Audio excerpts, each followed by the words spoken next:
Hello. Thanks for watching. Really appreciate it. I don't know how many people we'll have today. I'm trying to get better at scheduling, having these live streams at the same time every week, but I'm kind of in flux as is right now. So I'm trying to cover a lot today because I will not be around this weekend. I'm going camping, which for me means I'll be in an air-conditioned cabin while my wife makes me awesome mountain pies and s'mores and stuff. So I wanted to cover some of the news of the week because I won't be around on the weekend. I'm sure, as always, we'll have something drop in the middle of, tonight or tomorrow that I won't be able to comment on until Monday, but so be it. That's okay. So I thought I would go in kind of a sporadic order here. I've written down some notes of what I wanted to talk about. The first thing I wanted to talk to was the Epstein situation. Now, for those of you who saw some of my videos recently, I think that the Epstein situation and the Russia scandal are the two biggest stories when it comes to possibly showing the corruption of what I call the deep state or the intel communities and things like that. The Russia situation, not that Trump's a Russian asset, that's a lie. We'll get to more of that story later. But the fact that the intel agencies under Obama were weaponized to go after a potential outsider. And that's why me and you and the average person, I don't care if you're socialist, I don't care if you, like me, live in rural Pennsylvania and you're conservative, or if you're constitutionalist or you're Democrat, whatever. Us, the common people, we have almost no voice. And people talk about, oh, it's Citizens United. Thanks, Cybercamp. Nice to talk to you. It's Citizens United. It's all this money in politics. Yeah, things like that can have an effect. But in reality, even that pales in comparison to having this intel agencies or this deep state. And by that, what I'm talking about is unelected bureaucrats that are in our intel agencies, that are in our investigative agencies like the CIA, the NSA, the FBI. The people that kind of run the show with them, kind of the high-powered corporate people that get all of their decisions to be influenced by the political class. Those are the real people running the show. And because of that, it doesn't matter what me and you think. And the best way to show that to the American people were the Russia situation, again, not that Trump's a Russian asset, but the weaponizing of the intel agencies and the Epstein situation. The problem with the Russia story is it's so difficult. Look, I'm a nerd. I have plenty of time to sit here and go through all of these articles, and I kind of have an understanding of it because that's just what I do as entertainment, basically. Like, I have a full-time job. This is my entertainment. I don't play PlayStation as much as I used to. I don't have cable, so I'm not watching my Pittsburgh Pirates lose every night like I used to. So this is what I do for entertainment. But you can't blame my friends and family that are working 40, 50, 60 hours a week. You're trying to make ends meet. You have a family. You have a full-time job. People don't have the time or the patience to look into this, and so it's very difficult for them to understand the situation, what's going on with Russia. But Epstein and the idea of what might be behind that, it's very easy for people to understand. And that is this. There are incredibly powerful people that are involved in some of the most heinous crimes, and they constantly cover up for these crimes, and it's kind of a big network. And even people not involved with the crimes, powerful people, never seem to get to the bottom of who's committing these heinous crimes. And this occurs all over the Western world, whether it be the UK, where you had people like Jimmy Savile that was knighted, that was palling around with high members of parliament, that everybody knew, basically, these allegations, was an incredible monster, was a pedophile, and all sorts of terrible things. The day he died, all of a sudden, now we can talk about it. But no one got charged other than him, despite the fact that the allegations were he worked with all kinds of powerful people. It's the same we see with Epstein, and this happens over and over. I mean, you can even see it in Hollywood. You can even see it in stories like with Harvey Weinstein. It's maybe not to the degree of the powerful elite, but it's up there. Whereas everybody knew these rumors, and it kind of just went without saying. No one talked about it. But the same people that'll talk to you about the Me Too movement and say, if you use the word fireman or something, we need to change pronouns. Me Too movement, we have to protect women. They're in organizations where they know the actual abusers of women and children and things like that are getting away scot-free. So this Epstein case had the potential to out that. It's finally someone who seems like a big fish was on the hook. And it seems like, maybe we have the opportunity to be able to, get to the bottom of this. And the average person understands that. They understand how heinous these crimes are. They understand the powerful protecting themselves. And what happens, the most important prisoner of my lifetime that has the potential to bring down all of these elite, heinous people committing the most heinous crimes, child sex trafficking, The guy dies. Oh, well, we didn't have him on suicide watch, and, the guards fell asleep. So my prediction was that we would have other nonsense stories that would bump this out of the news. You would have initially people in the media going, yes, that's strange, but then within a month or so, they would be saying, you're a conspiracy theorist if you don't buy the official story. Well, forget a month or so. That's happened within a week. Now we're talking about Omar and Tlaib going to Israel. We're talking about gun control. We're talking about Trump's mean tweets. Who would have thought? And we're being told, you're a conspiracy theorist if you don't buy this official story. So I just wanted to talk real quick of specifically what's going on with this story. So the first thing we see, like I said, is you see all these media people talking about how it's a conspiracy theory. I did a video specifically on one of the things, the talking points they have is they understand that people are outraged. I saw polls that said something over 40% of people think that he was murdered and only 20-something think that he committed suicide, while like 30% were unsure. That's irrelevant at this point. But what is relevant is the media, one of the first things they're doing is they have to send the narrative that, no, don't worry, justice will prevail. And so you see all sorts of people in the media, and even people like William Barr and others saying, don't worry, just because Epstein died, that doesn't mean that the evidence that we collected won't be used to go after his powerful associates. Well, I'm sorry, I've seen one too many times the FBI make these claims, and all of a sudden they lose evidence.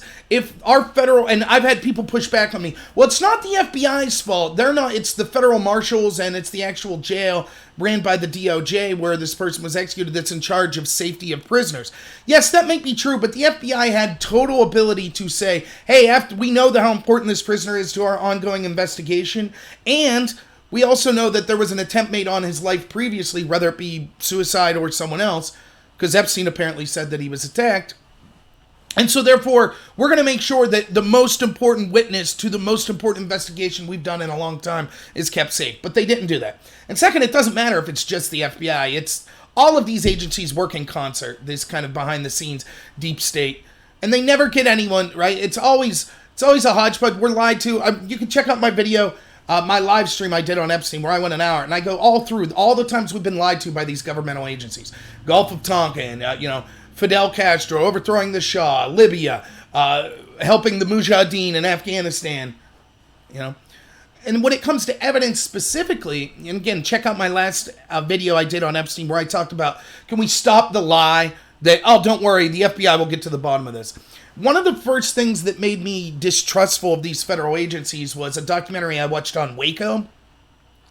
And one of the things that happened was the documentary is very interesting. For those that don't know, this religious cult, the Branch Davidians, were led by this guy, David Koresh, and they had a compound, and the ATF went in to make a big public, style sting to get all these weapons that they supposedly had, but it ended up being a massacre. They ended up shooting at David Koresh's compound.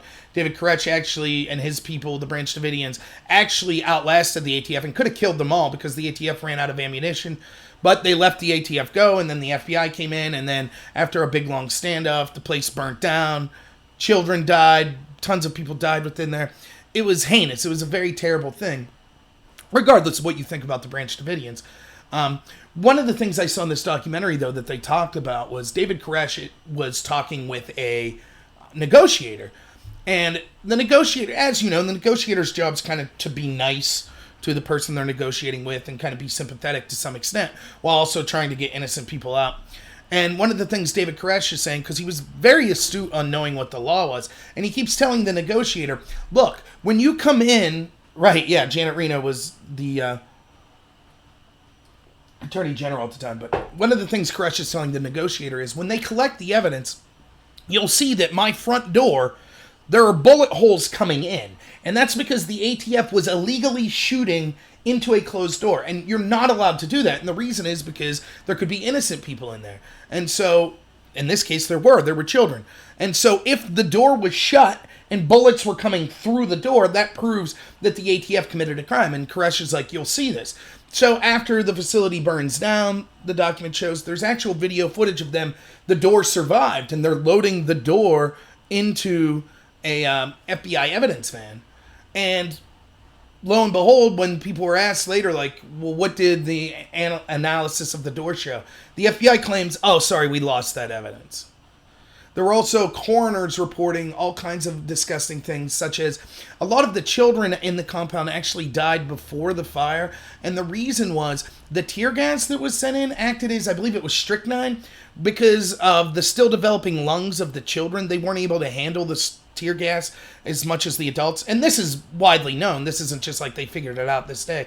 So what ends up happening is the gas actually contracts the muscles so violently that it breaks bones. And so they found these burned corpses of these children who were contorted like a monster movie or something, because the gas, they'd broken their spines and their necks, because it would be one of the most painful ways you can imagine to go. But the FBI knowingly sent this amount of tear gas into the house. And when asked about it, the spokesman for the FBI said, "We thought that if we hurt these kids, that the parents would send them out." So the FBI's entire argument was these people were religious nuts.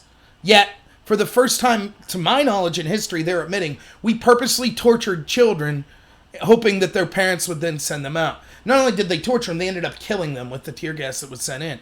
And the coroners found these bodies, and that's kind of the determination they were making. And they say in this video that basically representatives for the FBI came in and was like, we're going to need all this evidence. And then later, when that evidence was asked to be presented, they said, oh, sorry, we lost the evidence. So that's just one. The Ruby Ridge, there was another example. We've had case after case after case where the FBI loses evidence. You can even see in the Russia investigation, they lost some of the text messages between Strzok and Page.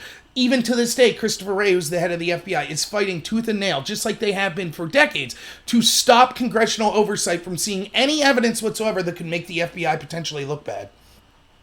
They are an independent agency that operates on their own behest with no oversight whatsoever.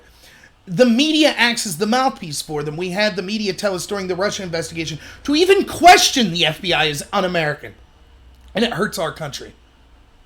So I'm sorry that I don't believe he dies. Now all of a sudden, after we've had months, there's reports, for example, that excavators were brought into Epstein's island with cement trucks and things like that, that there was movement going on the island, all kinds of evidence for months now could have been being buried. The FBI didn't go in that entire time, but as soon as Epstein dies, all of a sudden they go in.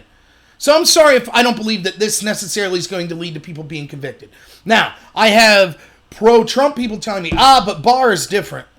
A.G. Barr heading the DOJ, he's different. Maybe. So far, all I've seen, I had high hopes for him too. But so far, we've seen that Horowitz, the Inspector General, recommended prosecuting Comey, and Barr declined to. So, I don't know. We'll see. I'm pessimistic. That doesn't mean that Barr can't surprise me, but I don't trust the FBI. I don't trust these lifelong agencies that clearly have shown contempt for the American people, clearly feel they're above the law, clearly feel that they run the show. Remember, never forget, no matter what you think about the Russia investigation, it's complicated. No matter what you think about the FBI or even this Epstein thing, it's all complicated. Chuck Schumer went on national television on Stephanopoulos' show on ABC and told everyone that the president should not criticize the intel agencies like the FBI or the CIA because they'll find 6 ways from Sunday at getting back at him. In other words, supposedly the most powerful man in the world, the elected leader of the United States, has to be afraid of unelected bureaucrats because they will take you down. So I'm sorry, I just don't have any faith. They couldn't protect Epstein, so why will they be able to protect the evidence? Now, other things that's going on with Epstein. Supposedly, the autopsy revealed that a hypoid was broken, which is more consistent with strangulation than with suicide, but not much more. When you look at the facts, it's like 25% of the time it happens in suicide hangings and 33% of the times it happens in strangulations. So that's not a large percentage more. But that doesn't mean, to me, the question's irrelevant, right? Like, if he killed himself, they allowed him to kill himself, or they had someone come in and murder. Either way, it was to cover up evidence. And so the focus, you often see this with conspiracy theories, like go back to 9/11. I, at some point, was kind of someone who had a lot of questions about 9/11, though I never fully said that it was an inside job or anything like that. My take on 9/11 was this. We had just fought a Cold War where there was a real possibility that the Soviet Union could drop nuclear bombs on our country. To the point where, my parents and the generation before me, they used to have bomb drills in school and things like that. It was a very real possibility.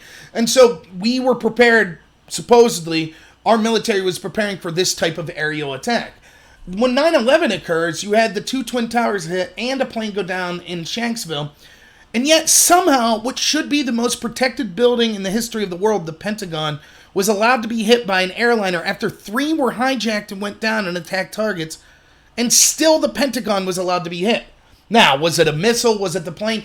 It doesn't matter. I wasn't focused on that. My focus was what has been done? Who lost their job? Why isn't there an accountability of the massive amount of money we're putting into national defense when a couple of guys with, carpenter knives could accomplish it? Thank goodness it wasn't one of our enemies. Thank goodness it wasn't someone, or obviously this was an enemy, but thank goodness it wasn't a more competent enemy that actually had weapons that could devastate us. So what was done? And I was told, you're un-American. Shut up. You can't ask questions like this. That's a conspiracy theorist. And so what they did was they focused on the people making those claims. They focused on the most absurd conspiracy theory. Oh, what do you believe in holograms? You believe the Twin Towers? No one was actually killed? No, I didn't say any of that. Of course, there are people that will have the most extreme conspiracies. But that doesn't mean you could wipe off anyone who has legitimate questions. It's the same thing with this Epstein situation. Yes, there will be people with conspiracies that are like way out there. Body doubles or things like that. Now, first, let me say, I don't blame these people for these conspiracies. When we constantly see the federal government and this deep state doing all of these corrupt things, who could blame the average person for thinking the worst or having an active imagination? Heck, those stories make more sense than the official story we're being told. So who could blame those things? But second, the media is always going to seek to smear people. And, this is classic. You could actually, the media themselves can suggest a ridiculous theory and then claim all theories need to be written off because of that ridiculous theory. It's absurd. So, I don't know. The question of the murder, to me, I always try to make things as simple as possible. So instead of, I don't know. The truth is none of us know. So instead of getting 5 degrees from what we do know, I try to be as close to what we absolutely do know as possible. What we do know is this. It is ridiculous. We know that this prisoner was one of the most important in the history of the United States. We know that even the victim's lawyer said they would be surprised if he made it to trial. We know that an attempt was made on Epstein's life, and Epstein said he was attacked, but maybe it was a suicide. Regardless, it doesn't matter. An attempt was made in his life weeks before this happened. We know that his lawyers recommended he be taken off suicide watch, apparently. And we know that he was actually, Josh, I'll get you on soon. We know that actually, give me a second, Josh. Josh, do you have a Gmail account? Look me up in rob.nor@gmail.com. And then if you have a Gmail account, all you need is Google Hangouts with it, and I could get you on. But we know all of that stuff, right? So, and now we hear that supposedly there are allegations that there were shrieking before he killed himself. That would be more in line with being murdered. But again, I'm not even going to focus on the murder aspect. There was either incredible corruption or incredible negligence on the part of not just the guards. That's where they're going to go. They're going to try to blame it on 2 guards and maybe this jail and say, oh, it's all their fault. But that's not the case. I'm trying to get Josh on here while we're talking about this. That's not the case. Like, it's not just those people. It's a history of this type of corruption. And every single person should be appalled. Now, again, let's say you're one of the witnesses that wanted to come forward and talk about all the terrible things that Epstein and these powerful people did. What faith do you have that you could be kept safe? If they couldn't even keep Epstein safe when he's behind bars, how are they going to keep you safe? And so this is a dagger in any kind of an attempt to justice, as I said in my previous video with that. So, again, it's fine. I don't begrudge anyone from having conspiracy theories or anything like that. I really don't.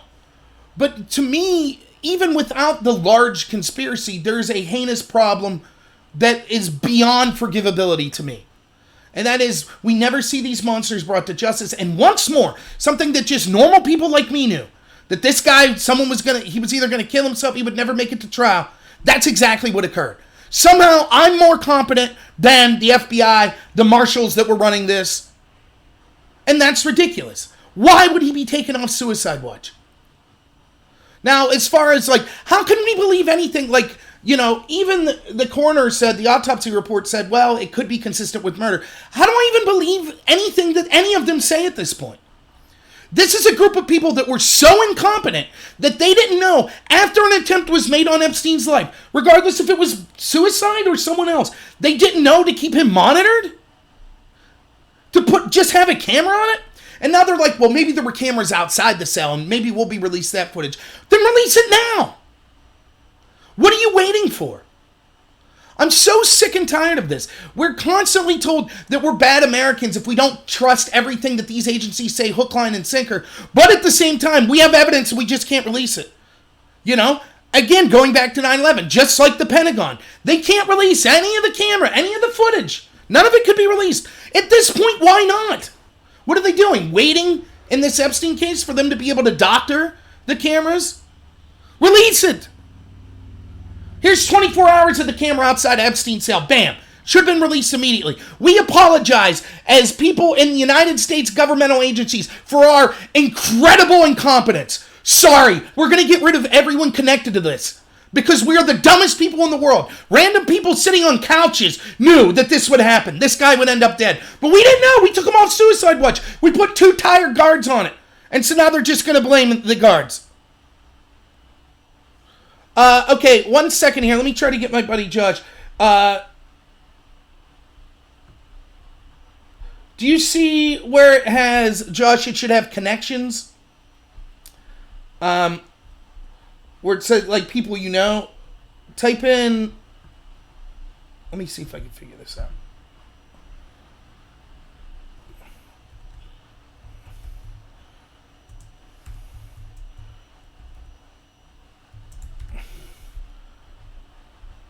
Josh, send me an email to this address.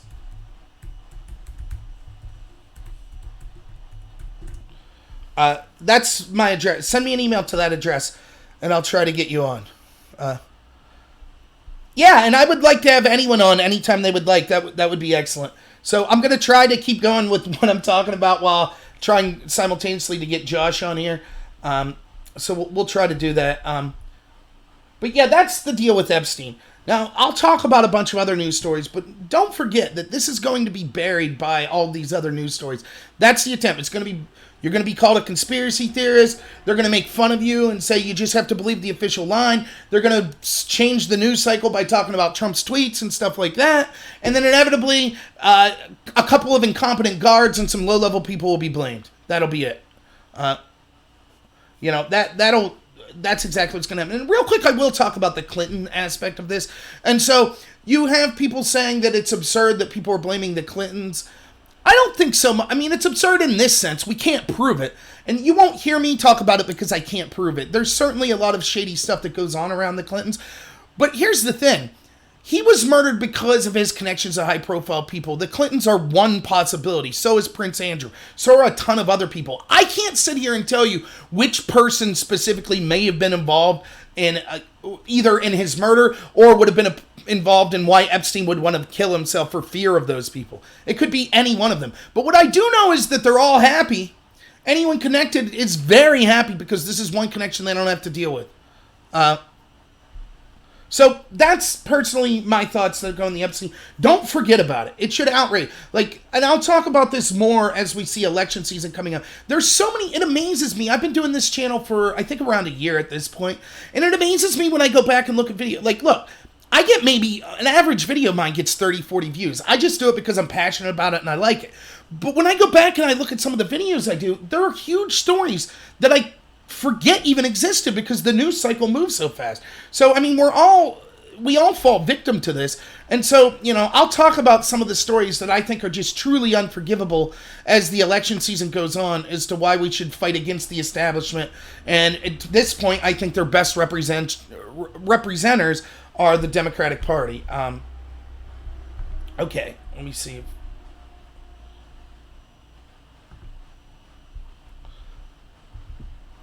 I'm going to try.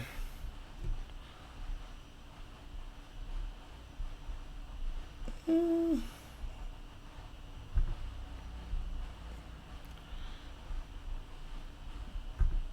sorry, I'm taking a second here.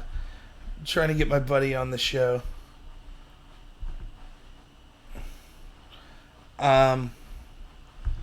So I sent you an invite, Josh. Hopefully you can see to Google Hangouts. But I'm going to keep going. I don't know if I'll be able to get you on today because it requires a little fiddling around before the show, but we'll try our best. So yeah, that's what I have to say about Epstein. Don't forget it though, because it's proof. We get made fun of all the time. Oh, what deep state? What establishment? This is exactly the type of stuff I'm talking about. And people say, well, we have a 2-tier justice system. I disagree. I think we have a 3-tier justice system. The first tier is us plebes and what we deal with. The second tier is extremely wealthy people. Now, that's not corrupt in the way this Epstein thing's corrupt. It's corrupt in this sense, that if you have that much money, you could afford to have a high-powered attorney that could use all sorts of legal strategy to get you off. That's what we see with someone like O.J. Simpson. But O.J. Simpson wasn't in the tier of the Epsteins of the world. It's not just wealth at that level. It's insane power. And when you have that much power, where the politicians and the people that make law and in charge with enforcing the law fear you, not just because of your wealth and you could hire an attorney, but because you could devastate people's lives, because you wield the most powerful investigative agency in the history of the world that could turn your life upside down at the drop of a hat, that you wield and you control the cultural dialogue and narrative. So you could attack anyone who seeks to have justice truly served. That's the third tier of justice. That's the tier that we should all be appalled by, and that's what we constantly see. Never forget, and the last thing I want to say about this is, there are people more optimistic than me that say, well, the American people won't put up with this, damn it. This is such a big deal, they'll demand justice. And I recall you back to the UK people, very similar to the American people, who for 3 decades had their daughters in small cities like Harrisburg, Altoona, Columbus, similar to size to those. Thousands of their underage daughters raped, gang raped most of them, for 3 decades while the local politicians and the police knew about it. Do you see them rioting in the streets? Do you see demands for justice? No, instead what they're doing is the police right now in the UK are busy telling people, don't make fun of the hairline of the guy we just arrested and put his picture up, or you could go to jail. Don't make fun of these criminals. And the people are celebrating Tommy Robinson being thrown in prison because he actually had the nerve to say enough is enough. So don't tell me that the American people are going to rise up. They're not. If thousands of girls could be gang raped in the UK while the local police and politicians know, and no one's out there saying, we demand justice, not just for the rapists, but for the police and the politicians that knew about it. They should be charged with the exact same damn crime, with facilitating it. But no one's out there. No one's gone to jail. A couple people lose their jobs, that's it. Moving on. That's exactly what will happen here. Yeah, Josh, we'll try some other time. I'll get in touch with you after this video, and so next time we'll be ready to go. And yeah, cybercamp, that's no joke. Look it up. The UK police actually threatened people with legal recourse if they make fun of the hairline of this picture of this perp they put up. They were looking for more information, and people were making fun of because he had crazy hair. I'm not making this up. I mean, it's the same people that, charge someone for having a dog make Nazi salutes. So my friends in the UK all the time tell me, oh, it's not that bad. It's not that bad. They don't have free speech over there. And that's eventually what our country will become. So the Epstein story, I feel, was like the most important I wanted to cover. The second is almost and could theoretically be more important than that. And that is several stories around everyone's favorite company, Google. Which, yes, I know that the cynics that are my friends will say, aren't you using YouTube? Isn't that a platform of Google? Yes, I understand. Yeah, I'm actually located in rural Pennsylvania at Locke. But I do take quite an interest in UK politics as well. But, so here's a couple stories with Google. First off is, I forget the gentleman's name, but there's a really great video that every single person should check out, and it's from this professor who's studying Google's impact on elections, and there's an exchange he has with Ted Cruz. Now, this professor is a Hillary supporting, he voted for Hillary, he's a lifelong Democrat, has no love for the Republicans, he claims, and he has been doing years of research, I believe he said 6 years of research into Google's algorithm and the practice they have. He theorizes in 2016 that Google itself influenced 2.6 million votes to Hillary Clinton and to the Democrats. That's the low end. The high end is over 10 million. He says that in the 2020 election, it'll be even worse and could get upwards of 15 to 20 million votes will be switched. Oh yeah, look, I'm very much in tune with the Tommy Robinson situation. But think about this. Let's just say 10 million. Let's just say 5 million votes. Now, 5 million votes is enough to swing a national election. It's enough to swing not only just, obviously, House and Senate representative elections, but clearly the presidential election as well. Now, we were told by people, by all these Democrats, we were told, and by the media, how big of a deal was it that these Russian trolls, they stole the election. They attacked us. They switched, and it's laughable on face value. I have friends that are intelligent people that have told me how important it is we get to the bottom of these Russian trolls. It's so important. And I can't believe the absurdity of it. Russian trolls spending less than $1 million did not steal the election.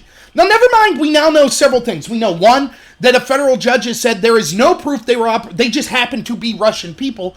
There is no proof they were operating on behalf of the Russian government, so that's a lie. Second, we know for a fact that most of their videos and the content that they put out weren't even viewed until after the election. But just use common sense. An election where billions of dollars were spent, billions with a B, where we had some of the most powerful influence peddlers in the world, the mainstream media in the United States and all throughout the Western world, all on the side of Hillary Clinton. The entertainment industry, all on the side of Hillary Clinton. Academia, almost all on the side of Hillary Clinton. Silicon Valley, almost all on the side of Hillary Clinton. Despite all that, they'll have you believe that 12 trolls sitting in a room putting ads on Facebook and Pokemon Go stole the election. With a straight face, they'll tell you this. The media tells you. My friends, I have friends, intelligent people, that tell me that with a straight face. The media's telling you that. The Democrats in Congress took it serious enough that they had to we have to have hearings on Capitol Hill. We have to charge these trolls.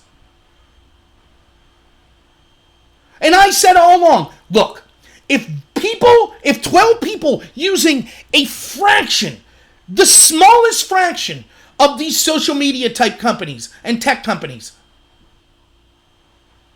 So what? Less than 1/1000th of a thousandth of a percent of all the views on Facebook were this? If that's enough to swing the election, then what if the entire organization of Facebook was on the other side? Wouldn't that be much more influential of an election? And no one wants to talk about it. So now we have actual evidence that these are influencing millions of votes. Google's algorithm. It's not just this professor. You check out the Project Veritas videos where we just had a Google engineer come out and release thousands of documents, which I have to admit, I haven't been able to go through them all.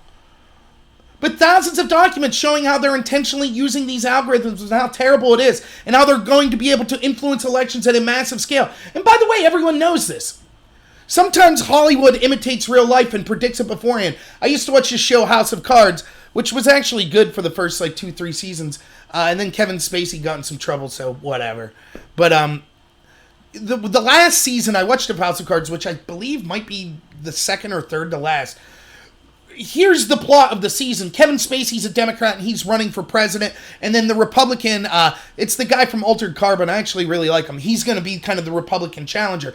And the ace up the sleeve of the Republican is the fictitious Google in their, whatever they call it in their show, is on board with him. And they're like, it could influence. If one of these huge search platforms gets in bed with the politician, that's it. No one will ever be able to overcome it. Everybody knows that's true. It's particularly true when you think about how all of our cultural institutions are controlled by the establishment Democratic Party. By that I mean the mainstream media. Don't believe me? All relevant studies show that 95% of coverage of Donald Trump in the mainstream media is anti-Trump. We saw that like with Obama, they treated him with kid gloves. Even though Obama went after the press harder than Trump ever has. He went after people that were critical of him, wiretapped him, like James Rosen that worked at Fox, tapped Rosen's family, threw more whistleblowers that worked with the press in jail than all presidents before him combined. Yet still, the press treated him with kid gloves. He got a Nobel Peace Prize despite dropping more bombs than any president in history. That's how easy the press went on him. Trump, it's 95% negative coverage. Academia, it's absolutely the same. Academia is 90% now left or extreme left wing. The professors and administrators that are running most universities. There are exceptions. The smaller local schools you get, it's actually better. If you have kids and you want them to go to school, one, reevaluate. Only go if you really need that degree for something. And second, you're probably better off to send them to a local school, a state school or something, because they'll be less indoctrinated and brainwashed there than going off to some Ivy League school and majoring in women's dance theory and white people and men and straight people being bad, or whatever the major's called now. So that's academia. The entertainment industry, do you even have to ask? And you might say, well, who cares what actors say? Plenty of people do. Look, it's hard, like us as individuals, we could look at things and say, like, why don't I get influenced like that? Like I always said, I remember the first time thinking this when I was like a senior in high school or something, when they first started talking about Super Bowl commercials were getting real big, and you know, they were like, oh, it's $1 million. I remember it was like Master Lock or some company. The only commercial they ever aired on TV was they would air one Super Bowl commercial a year. They would like save up $1 million just to run this commercial. And I remember thinking to myself, like, are you kidding me? Why are you wasting $1 million for one commercial? It's not like that's going to have influence. Well, here's something that I've learned. You know who knows more about this stuff than me and you? People that are spending millions of dollars. That's who. Those people aren't just flippantly spending money. They have incredible amounts of research that go into them spending their money to target people for advertising and the effects that it has. They're not just taking a chance throwing millions of dollars. Just like the people that are buying ads for politics, they're not just taking a chance. That's how you know this story, the Russian trolls, by the way, is stupid on face value. Because if that's true, then everyone who's actually scientifically looking at how to influence people in politics would say, hey, guess what? Don't buy these ads on TV anymore. All you gotta do is hire a couple of high schoolers to put some pretty awesome memes on Facebook, and that'll be enough to win the election. Well, we know that's crap, because no one's doing that. So, in the same token here, we know that all of these influencers, these advertisements, they're successful. The same is true of just a general narrative. And notice one of the things that commercials do, one of the things that's heavily successful is to get relatable, knowable celebrities to endorse their products. That's why you see LeBron James drinking a Sprite or whatever. And again, I don't begrudge these companies for doing that. No problem, fine. It's your money, spend it. If it's effective, fine. And it is effective. But that just goes to show when all of these, I mean, it's almost everyone. You could name on one or two hands the amount of like conservative or Trump-liking famous people there are that are in the entertainment industry. Yeah, every single one. You're indoctrinated, and they're throwing it into movies. You know, I watched this guy. It's actually a really cool channel. It's called Foundflix. I can't watch. I only watch movies when I'm watching them with my wife, and she doesn't like horror movies. So this channel, Foundflix, he basically will like watch a horror movie and then give you a synopsis of it in 15 minutes. I actually really like it. But I just watched the review of one, Scary Stories to Tell in the Dark, and he's like, yeah, it like takes place in like the 60s, and basically they're blatantly likening Nixon to Trump. Like he's like, I don't know why, I don't know what it does for the story, but it's in there. All of that influence, it's in a lot of stuff in the entertainment industry, both in your face and also kind of subliminally in that it's put into the art, the actual TV shows you watch. And it's not just that. You might say, well, okay, well, celebrities have always had a voice. What about athletics now? You can't watch a football game without politics being thrown in your face. And yes, I know some of that's Trump's fault, but Trump's responding to, you know, people don't like to hear this. This isn't the most popular opinion when it comes to Colin Kaepernick in the NFL, but this is the truth. Yes, undoubtedly there are people that are very upset that are patriots, that maybe served in the military or really respect the military, that are furious about what Kaepernick did because of the effect on the military. But here's the dirty little secret, and I think if you really talk to people in the most honest way, most people that are upset about Kaepernick, it wasn't that. You know what it was? I just don't want to see politics in my damn sports. I don't care what side it is. I just don't want to see it. Cool, the flyover. Yeah, the big flag. Great. Okay, moving on. Let's get to the game. And you don't want to, every game you watch have to be, oh, this is about social justice, or this is about this, or this is about that. It's just people want entertainment. And when it's constantly indoctrinated on people from all of these areas, it has an influence. So we have the mainstream media, you have academia, you have the entertainment industry. So what's left? Silicon Valley, the tech companies. That's why they say, right-wingers are bigger on YouTube. Right-wingers, they're on the web, they're doing this and that. That's because the internet is the great equalizer. Theoretically, if it was ran in the way it should be, in a libertarian way, I, based merely on my skill, could theoretically become as big as CNN or something like that. Because I'm giving a product, and if I get myself out there and that product's successful, then I will achieve success. Someone like me, and it's still amazing, even with as corrupt as it is. I mean, think about 20 years from now, it'd be me flapping my gums at a bar to my friends like Josh. That would be about it. But the fact that I could reach, theoretically, people all over the world is an amazing thing. It's too bad we're ruining it with these tech companies, so that's the last piece of the puzzle. They don't like that. They don't like that there's voices out there that they don't have total control over. That's why you see all of these mainstream media outlets exerting incredible pressure on places like YouTube and Google and other places to say, hey, you better fall in line. And no, it's not just about money. If it was just about money, then YouTube, for example, would have never listened to the mainstream media and going after PewDiePie, right? Because PewDiePie brings YouTube millions of dollars, regardless of what you think of him. It's also because the mainstream media is part of the controlling narrative that could devastate YouTube. Don't believe me? Look at Gab. Remember when that one shooter was on Gab, and so they basically tried to eliminate Gab? None of the payment processors would work with Gab anymore, and they basically been Alex Jones. Well, wait a minute. Didn't we just see in Philly that the guy live streamed on Facebook? So should Facebook also be banned? No, because Facebook's with the program. They're with the establishment. So they'll never get punished. A killer can tweet whatever he wants. You can even have people like Carlos Maza from Vox say, hey, physically assault Republicans in public, and then, predictably, in the way he said with milkshakes and then fists and stuff, people are physically assaulted days later, and Twitter does nothing. Twitter allowed Antifa. Twitter allowed Farrakhan. They allow all of these people prescribing violence if it's for the establishment. And so they allow it. It's not just money that's influencing Twitter. They know that if they go against the establishment, the boot will be brought down on them as well. And so that's what we're seeing. Google now, it's insane if you read the research of how much data that you consume as a person comes directly from Google. It is incredible. They are the most powerful company in the history of the world. They are more powerful than almost any country. And we know they're working with the Chinese government to censor citizens there. A Chinese government that we know is our biggest adversary in the United States, that steals data from us all the time, that steals intellectual property all the time.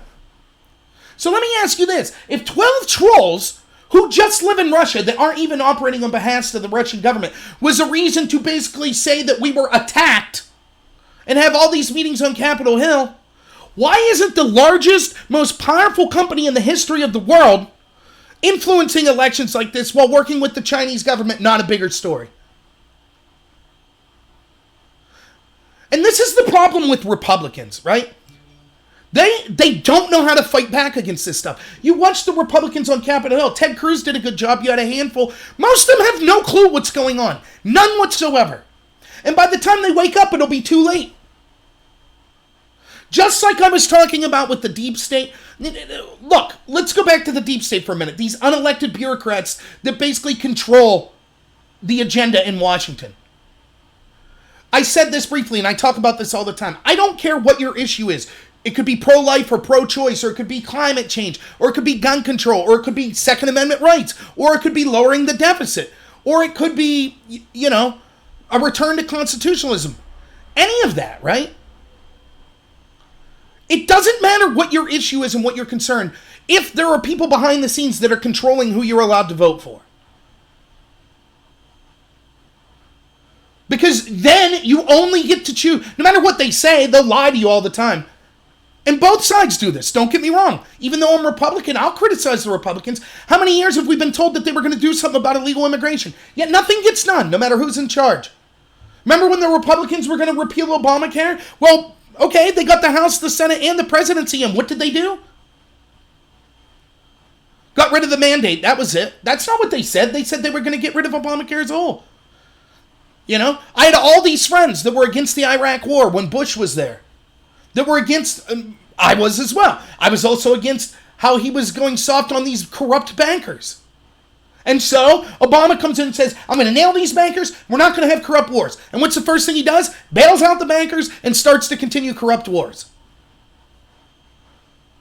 So it doesn't matter. We can sit here and argue, no, I want Bernie. No, I want Kamala. No, I want Trump.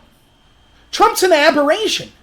They tried their damnedest to get rid of Bernie and Trump, and they failed with Trump because their hubris brought them down. They were so confident that they didn't even cover their tracks, which is why it's so important, why I focus on the Russia investigation so much. Anyways, that's just a tangent to what we're talking about here with Google. If Google's able to basically have this much power and we don't stop them now, by the time we try to stop them, it will be too late. Because they will literally control who you could vote for. They already do to a large extent. That's why nothing's being done. 20 million votes they could possibly swing in the 2020 election? And even if we say that's a high number, even if we say only 5 million, that's it. It doesn't matter how many videos I make saying, here's who I think you should vote for. It doesn't matter how informed you get. The person that Google chooses will win. And if you're on the left and you say, well, good, I hate Donald Trump, he's the worst person ever. Never forget this, just like cheering for the deep state. If you cheered for the deep state and the FBI and the James Comeys and the Brennans and the Clapper's treatment of Trump, remember, if you get someone that you actually think is going to look out for you and the people you care about, they'll do the same thing too. They're not going to have a real progressive in there, someone who's really going to be anti-war. That was Trump's big sin. They can live with everything else as long as you continue bailing out the bankers and as long as you continue the foreign regime change wars. They can take your stance on abortion or gay rights or whatever. Tax cuts or not tax cuts or climate. They don't care. You're never going to get anyone on the left that actually cares about you as long as that exists. That's why you see intelligent people on the left like Glenn Greenwald, who I disagree with all the time, but he's right on this, Aaron Mattei, Jimmy Dore, all sorts of people that hate Trump's guts that are like, this is heinous what's being done to him by these intel agencies. We shouldn't cheer for the corrupt intel agencies and the deep state. What's the same with Google? If you say, okay, it'll help me this election, that's cool. Guess what? 2 election cycles from now when you're like, I don't like what these tech oligarchies, how they're censoring real left-wing views, real liberal views. I don't like that. Sorry, you lost your opportunity. You defended these groups when we actually had a chance to do something about it, regardless of what you think about Trump. So, what are we going to do? Like, and again, this is part of the Republic. Google, you don't think that they are lobbying people on the Republican side too? Of course they are. So what are we going to do? Our voice no longer matters. The same, and this is what blows my mind. You have all these people on the left that talk about, let's get money out of politics. We don't like that the Koch brothers can donate so much money. We don't like that this corporation can donate so much money. That's a pittance compared to what they're doing is they're donating money so that these politicians could then advertise or use that money on these platforms. The platforms themselves being ideological is a far bigger threat to our democracy than any corporation donating money. That's not to say we can't try to find ways to limit corporate money as well. That's fine. But, you know, I go back to, I did this video where I saw Ben Shapiro debating Cenk Uygur. Cenk's from the Young Turks. And Shapiro's taking kind of position I have when it talks about money in politics. It's like, well, we have to be careful because money is a form of speech. For example, I might bust my butt working 70, 80 hours a week, and maybe I'm not a great speaker, and I don't have a platform where I could go out and advertise for my politician. But I can give, my voice is giving money to that politician in hopes that they win, because that's my voice. Now, it's more complicated than that, I get it, but that's the general theme. Anyways, I'm not really taking a stance on it right now. I'm just saying Shapiro and Cenk are having this argument back and forth, and Shapiro says to Cenk, look, you were given by a corporate guy, like basically $15 million to start your media company. Is that acceptable? And it comes to a bigger question. If we're interested in getting corporate money out of politics because it leads to undue corporate influence, in a world where 6 major corporations control 95% of all media consumed in this country, so if we get the donations out, are those companies still allowed to exert that sort of control? Or are we going to break up all these media conglomerates? Of course we're not going to break it up. Oh, and it just so happens those companies are all 95% establishment Democrat.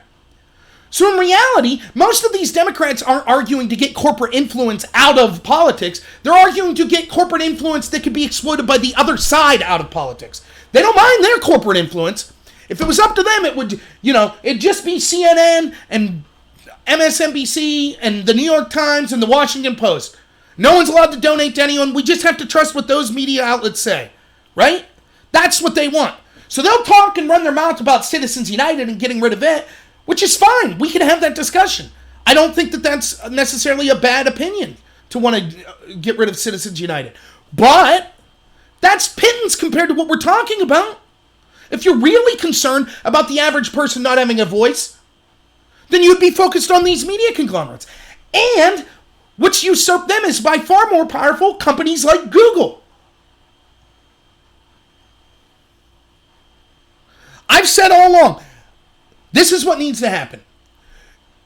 We need to have some kind of internet bill of rights if Google and their algorithms are going to censor conservative viewpoints and promote left-wing viewpoints.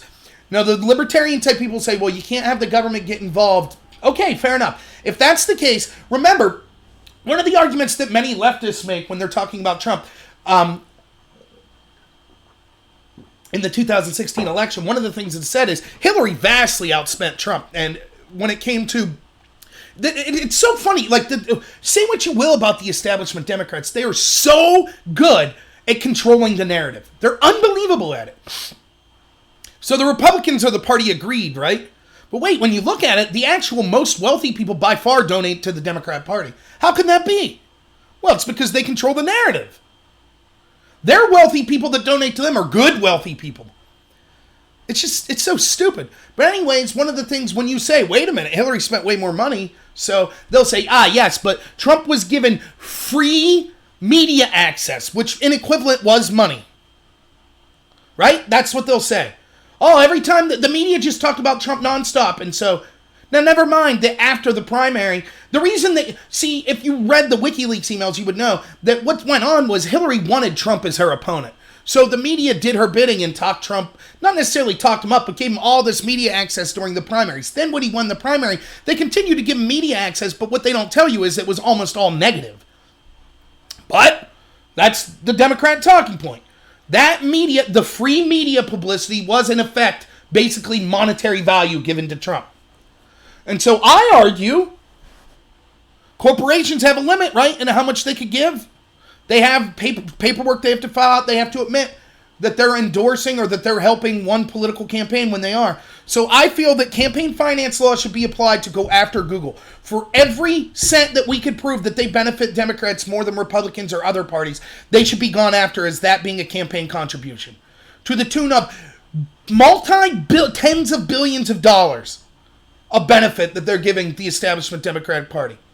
Yeah, they did. They took Bernie out as well because he was seen as a potential outsider. Now, my opinion is that Bernie sold out afterwards, but it is what it is. Now, the other thing we're talking about with Google here real quick is, and I've seen this reported, but I have to admit, I haven't triple checked the sources as much as I normally like to, but it's worth mentioning is one of these engineers that came out and blew the whistle and was trying to release a bunch of this information on August 5th, I believe, House was basically surrounded by fire trucks and SWAT teams, police officials. And this was because he had access to documents and laptops and that he was going to hand over to the Department of Justice, right? Google got wind of this and basically called in and said that this guy was a major threat. And so all these law enforcement agencies needed to immediately surround his house, which they did. And then they retrieved some of the stuff that Google wanted back. Now, what they call this is a form of what they call, you see this happen a lot. There are websites you could go where you can stream games as you're playing live, like Twitch, and they call it swatting, it's a terrible thing. And basically what it is let's say I'm playing a game right now. You as an audience member could get my home address and call the police and say that I have a hostage or something here. And then all of a sudden, as I'm doing a live video, bam, the cops break in the door. They call that swatting. Well, someone's actually been killed as a result of that. And the person that swatted them ended up in prison. That's basically what Google did. They said this guy was a red flag, basically. Remember that discussion we were having about red flag gun laws? And part of my take on it was like, look, in theory it might sound good, but people will abuse this. We can see now Google abusing our law enforcement agencies to get back personal property. Could I make the same argument? Because it turns out that we see quite frequently that places like Google and Facebook and other places, beyond what they've told us, have taken our personal data and sold it for personal profit. So do I have access to the police force to show up to Google headquarters with guns to retrieve my personal property? No, of course not. So it just shows how corrupt and how powerful Google could be outside of just information access. And it shows the danger of these red flag laws and how they'll be abused. So, I mean, it's an incredibly important story, and the Republicans are ill-prepared to do anything about it. And if they don't do anything about it soon, no election in the future will matter. And let me ask you this. Take China out of it. We know Google's working with China, but take China out of it. What is the deal with somehow I understand there are laws in the books that talk specifically about foreign influence into our elections is a bad thing and it's a crime. But it's very ubiquitous. What does foreign interest mean? Is the BBC reporting that they favor Hillary Clinton? Is that foreign influence? I don't know. Russian trolls are. We know that. Now, clearly, I think the idea of hacking government emails and stuff, that, if it's true, which I'm not convinced it is, that's a step further, clearly. But trolls that happen to live in Russia? Posting things about Hillary Clinton? That's an influence, but the BBC being for Hillary Clinton and against Trump isn't? It makes no sense. You know? So why is it that Russia, we have to take all that serious, but a private company like Google that we know does not have the best interests of the United States at heart? No matter what you think about Google, if you paint them in the best possible light, they're concerned about their bottom line more than the United States. Even if you don't think they're horribly corrupt, you just think they're ran like a normal business. So why is it okay for them to interfere in our elections? Now when you factor in they do it 1 billion times more than what these Russian trolls could have done, and they're working with the Chinese government, an enemy of ours, that are stealing our intellectual property and the biggest rival to the United States, why isn't this a bigger deal? This is what upsets me so much about what we see. I'm sick and tired of the hypocrisy in politics, and it's allowed to be covered up because the narrative is controlled by all of these cultural institutions of power. Trump supposedly got dirt and Hillary from Russia. Horrible. Treason. Impeach. Hillary, we definitely know, got dirt on Trump from Russians. No problem. Hillary obstructs justice by deleting subpoenaed evidence. No problem. Trump fires James Comey and makes some mean tweets. Obstruction. No one's above the law. Time to take him down. Trump's rhetoric, that's responsible for mass shooters. Democrats' rhetoric, when they're talking about agents being Nazis and facilities being concentration camps, and all Trump supporters being white supremacist Nazi supporters, when violence results from that, nope, not our fault. Extremist guy who's on the right does something, it's all Republicans' fault. Extremist guy like a Bernie supporter shoots Steve Scalise in a Republican ball field. How dare you say that that's the Democrats' fault? Over and over and over. How about this, Jem? If Trump loses, it'll be a huge danger to our democracy if he doesn't accept the results of the election. Meanwhile, the Democrats haven't accepted the results of the 2016 election yet. Stacey Abrams, who lost the Georgia governor election by 60,000 votes in 2018, is still going out there saying the election was stolen from her, and it's being parroted by all mainstream media outlets. Over and over and over and over. They just lie right to your face. And they lie so much, they're believing their own lies. The individuals, the Chris Cuomos, the Don Lemons, the Anderson Coopers, they believe their own lies. They feel morally superior. And it's just garbage. Cambridge Analytica, do you remember this story? This was a firm that was hired, the Republicans hired. And what they did was they sent out these, on Facebook, they sent out these quizzes. And when you click the quiz, you didn't know that the fine print was saying, by clicking this quiz, we basically are allowed to have access to kind of your information. Then they took that information and used it to target ad campaigns for the 2016 election of the Republicans. There were investigations on Capitol Hill over this. Now, this story was broke by, I believe, The Guardian, which is a British paper, right? So the story's broke in like 2017 because Cambridge Analytica, a British company. How corrupt, how horrible, how evil. Can you believe Trump and the Republicans, how they did this? The same newspaper in 2013, The Guardian, wrote an article about how Obama's campaign did the same thing. Except they didn't just get some little firm. They worked with Facebook itself. And The Guardian said, this is the wave of the future. How shrewd of Obama.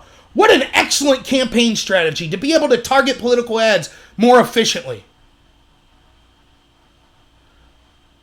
This is always the case. The Democrats, the establishment, have no problem endorsing this stuff. It's just when someone outside of that uses the same tools, now all of a sudden it's a huge problem. They don't have a problem with fake news. They don't have a problem with conspiracy theories. They just fed you a conspiracy theory about Russian collusion for 2+ years with no proof. Every day, that's what was turned out for 2+ years. Trump's a Russian agent. No proof whatsoever. That's what they fed you. But now, if you don't believe the official story about Epstein, you're a dangerous conspiracy theorist. The FBI recently came out and said that conspiracy theorists are one of the biggest dangers to our country. Constantly the double standard. Constant. And by the time we do something, it'll be too late. Google will run the show. They're going to control all the information you have access to. They'll control what politicians you can vote for. And once they control them all, they're just going to get more and more powerful. And what do they want? In my opinion, these companies want a globalist system. They want to erase national boundaries because it's more profitable for them. Then they have access to unlimited cheap labor. They then can, there's only one set of laws. It's easy to operate in that system. They don't have to worry about something as stupid as national. They could be interglobal, or they could be international corporations. And all these international corporations will come together. It's so easy to control only one government. There'll be no one left to stand behind. And then we'll get the dream, like they have in California, right? That's where we see in the United States the most similar policies is what's being advocated. How does that look? Well, it's the modern feudal system. You have peasants that live off government handouts that are mired living in the street with all sorts of drug addiction problems, mental health issues. You can't even if you're working hard and doing everything right, you can make $100,000 and can't afford a place to live in these places. Squalor, feces in the middle of the street, dirty needles laying around, blocks away from where Zuckerberg lives. I mean, it's literally like medieval times. Kings living in their castle with squalor all around them. That's what they want. And the best way to achieve the globalist ideals is to erode national borders, which we see with the immigration system, and to destroy the middle class. Because the middle class, they actually have enough combined, they could challenge these corporations. Because they have enough economic power behind them to actually influence change. So get rid of them. Get rid of the middle class. Isn't any wonder then that we haven't seen a wage growth for the middle class in 30, 40 years? Is it any wonder that we want to see eroding borders from these globalists? Just look again at the situation in the UK. What do you think the EU's about? Open borders, eliminating the middle class, bringing in cheap labor to compete so that the middle class loses more and more power and influence. And then they pretend to be morally righteous because they say, don't worry, the government will take care of you. You won't starve. We'll take care of you. Here's your handout. You know, and again, I talk about this a lot. Although I'm not a fan of postmodernism, they're clearly left-wing. One of the bigger postmodernists, a man by the name of Michel Foucault, he talks specifically about this idea. It's called biopower. Once you give the government the power to give you life, you also give them the power to take away your life.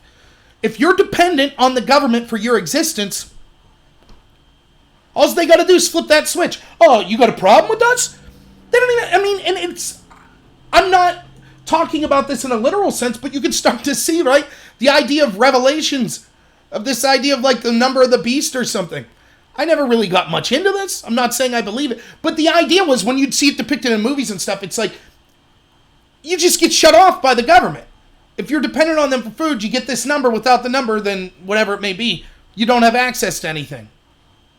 Again, I'm not trying to talk about this religiously. I'm just saying you can see, like in fiction, how things have brought up the dystopian future we're looking at. So we have to do something about Google now. And real quick on this story as well, the New York Times head editor came out, I believe his name's Besquet or something like that, and said that they need to revamp because they spent 2 years pushing the Trump-Russia thing, and the Mueller report kind of doomed that. So now they're revamping to the Trump racism thing. But believe them this time. Believe the Trump racism crap. Sorry we lied to you for 2 years. When he was asked, would you regret this? He said, we got 2 Pulitzer Prizes. Do you see? That's the media. This is the same New York Times, by the way, that allowed left-leaning mobs on Twitter to change a headline for them because it was too friendly to Trump. It wasn't friendly to Trump. It just stated facts. After the shootings, it was Trump talks about these shootings. The headline was something like that, and they had to change it because the left was not happy that New York Times didn't go hard enough. That's supposed to be, and that's important because the New York Times is symbolic as they're the pinnacle of the press. See, and the press pat themselves on the back all the time. They think they're amazing. Just listen to them. If Jim Acosta acts like a fool at a press poll and Trump kicks him out for a month, it's an assault on the press. The press is the last thing standing between the people and tyranny of government. We, the press, everyone, the founding fathers knew how important we were. We're going to have a White House press correspondent dinner where we talk about how great we are and how horrible Trump is. And we're smart and we're moral and we're great people and we're standing up to tyranny and we're standing up to evil. And they're nothing. They're crap. Nate Silver, who runs 538, which is the big polling thing, I saw on Twitter, he said after this whole New York Times changed its headline thing, Nate Silver says, well, of course. They're a company, they're interested in making money, so they're going to listen to what their subscribers say. Okay, great. So they're not the press. Exactly. So they don't deserve this special lauded treatment. We don't have a free press. The free press we do have is the closest thing to it's people like me on YouTube. I'm crap compared to a lot of people that are actually doing investigative journalism.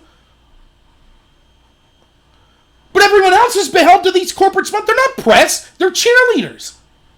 But we have to believe the lie. And so now, New York Times. Okay, we peddled the Russia lie for 2 years. Now that's been effectively debunked. Now we're going to move on to Trump's a racist. And people will believe him. Just like under the Russia thing, every time I talk to people, I'd be like, but this doesn't make sense because this. And people would say, yeah, but the New York Times, the Washington Post, Stephen Colbert, Don Lemon, Anderson Cooper, they all agree with this. I saw the cast of the Avengers. Morgan Freeman told me. And it's just lies. Oh, okay, we lied, sorry. Anyways, next story, Trump's a racist. The New York Times, which ran cartoons that they then had to pull because they were anti-Semitic, now are telling us that Trump's a racist. We can't believe the things Trump says. It's the same tired, damn talking point that we've heard for 30 years now, coming out of the Democratic Party. Everyone's a racist. When everyone's a racist, the word means nothing. And again, one of those stories that you should never, ever forget. Ever. The media, the Democrats that are running for president, again, I talk about this all the time. 95% of when I'm talking about being upset with people, or I'm talking about the left or Democrats, I don't mean my friends that's a Democrat. I don't mean the local town councilman. I don't even mean all politicians. I'm talking about, I certainly don't mean the anonymous people online. I'm talking about people with power in the media, in academia, in Silicon Valley, the entertainment industry. People that are running the Democratic Party, Tom Perez that's running the DNC, or all the candidates for president of the Democratic Party. The highest people in charge of the Democratic Party. The highest people in charge of the media. We saw adult black racists for over an hour yelling at children, making racial slurs because they're white, making homophobic slurs. Then we saw a Native American, watch this, watch adult racist yelling at children, and the Native American said, in interviews afterwards, not my words, his. It was harsh, there was a lot of bad stuff being said, but they were harsh truths that these kids needed to hear. Adult racists attacking children. And what did the media do? What did the Democrats running for president do? They attacked the children. Why? Because they were white and because they had MAGA hats on. That's what cultural Marxism leads to. They are literally defending adult homophobic racists that are attacking children. And then, when it found out that the kids started getting death threats, their lives were going to be torn apart, all of the school had to shut down for several days because law enforcement found the threat so credible. We saw blue checkmark, verified people from the left on Twitter saying, these kids have punchable faces, they should be fired upon, they should be locked in their school and the school set on fire. After all that, it comes out that the story was totally bogus, right? Totally bogus. So did the media say, sorry, this is terrible, we had that backwards? No. Then they start looking for more stories to justify. Well, it turns out that Covington 6 years ago had a basketball game that they called a blackout. And here's a picture of a kid that painted his body all black. That's blackface. One, it's not. That's incredibly stupid. That's no different than Oakland Raiders fans that paint themselves black to cheer for the Raiders. And second, even if it was true, which it's not, 6 years ago, how long are you in high school for? 4 years. So these kids weren't even at the damn school. What does that have anything to do with the story of the media smeared these kids to defend adult racists? And they still celebrate this Native American that defended these racists. Imagine that. Imagine that this was reversed. You see a bunch of black kids sitting around with Hope shirts, Obama shirts, and there's some neo-Nazis yelling at them for an hour, calling them racial slurs and homophobic slurs. And there you are standing there and you're watching this and you go, yeah, these neo-Nazis, they're harsh, but those are some difficult truths that those black kids need to hear. I'm going to go get in their face. How do you think the media coverage of that story would have been? How do you think the Democrats running for president would have acted in that world? Oftentimes you come up with metaphors or, slippery slope arguments. You say, look, if we allow this, theoretically in the future, we can see something even more heinous. I can't even come up with a story more screwed up than this. Children, you're defending adult, homophobic, racist, attacking children. When you're proven wrong, you then try to connect the children to incidents they have nothing to do with, taking them out of order. The other things the media did, they said, it turns out that this school didn't leave a valedictorian speak because he was gay. One, it turns out it wasn't that school. And second, it turns out that the reason that kid wasn't allowed to speak had nothing to do with his sexuality. It had to do with he had a deadline for when he had to submit his speech, and he didn't do it. But somehow that was used to the media saying, we were okay to smear these kids. Now, they knew these kids were getting death threats, but they kept digging. They wanted more on this story. Did they dig into the adult black racist? No. Did they dig into the Native American defending the racist? No. Just the kids. That's the power the media has. Now, who in their right mind? If you didn't know anything about this country and you just came and you're just like, holy cow, what are these adults doing attacking these kids? Wow, that's some really heinous stuff they're saying. And then you would have to be told by our woke Democrat people that control the narrative, the establishment, hey, actually, no, those kids are terrible. They have a Trump hat on. That's like a KKK hood, so they deserve everything they get. We got to defend these black homophobes, the adults. I'd never heard of the group, the Black Hebrew Israelites. I started to see on Twitter, like, people like, I think it was the guy that does Bender's voice, which was terrible. It was the first one I saw. John DiMaggio, I think's his name. He said, I used to work in this town, and every time I got off the subway, there were the Black Hebrew Israelites, and you just learned to ignore it. And over, I saw people I personally know. It's like, yeah, I live in the city. You see these people all over the time. Talking about how whites are inferior, and blacks are the real Jews, and gays will burn in hell, and, all other races will be subservient to them. Typical racist garbage, right? They're all over the place. Yet not a peep. Now, if you had KKK people standing on the corner like that, what do you think the reaction would be? One, people rightfully would be pissed.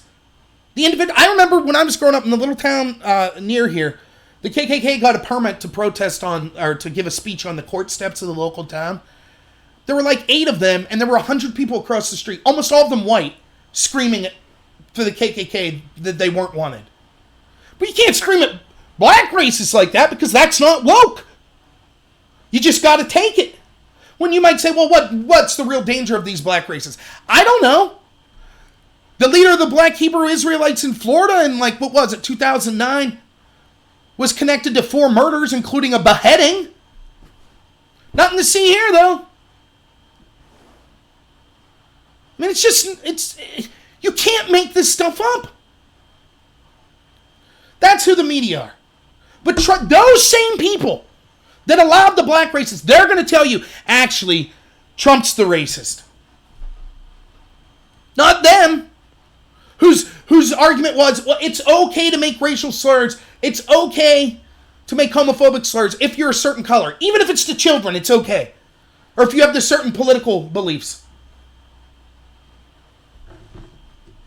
Ridiculous. All right. Geez, I wrote down 7 things. I'm probably not going to get to them all. Number 3. Representatives Omar and Tlaib and this whole Israel debacle. Now again, this pales in comparison to those first 2 stories, the Epstein and the Google stories.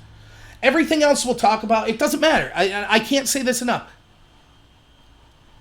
If we don't solve issues like those top 2, and kind of the behind-the-scenes people that really control elections, nothing else matters as far as politics goes.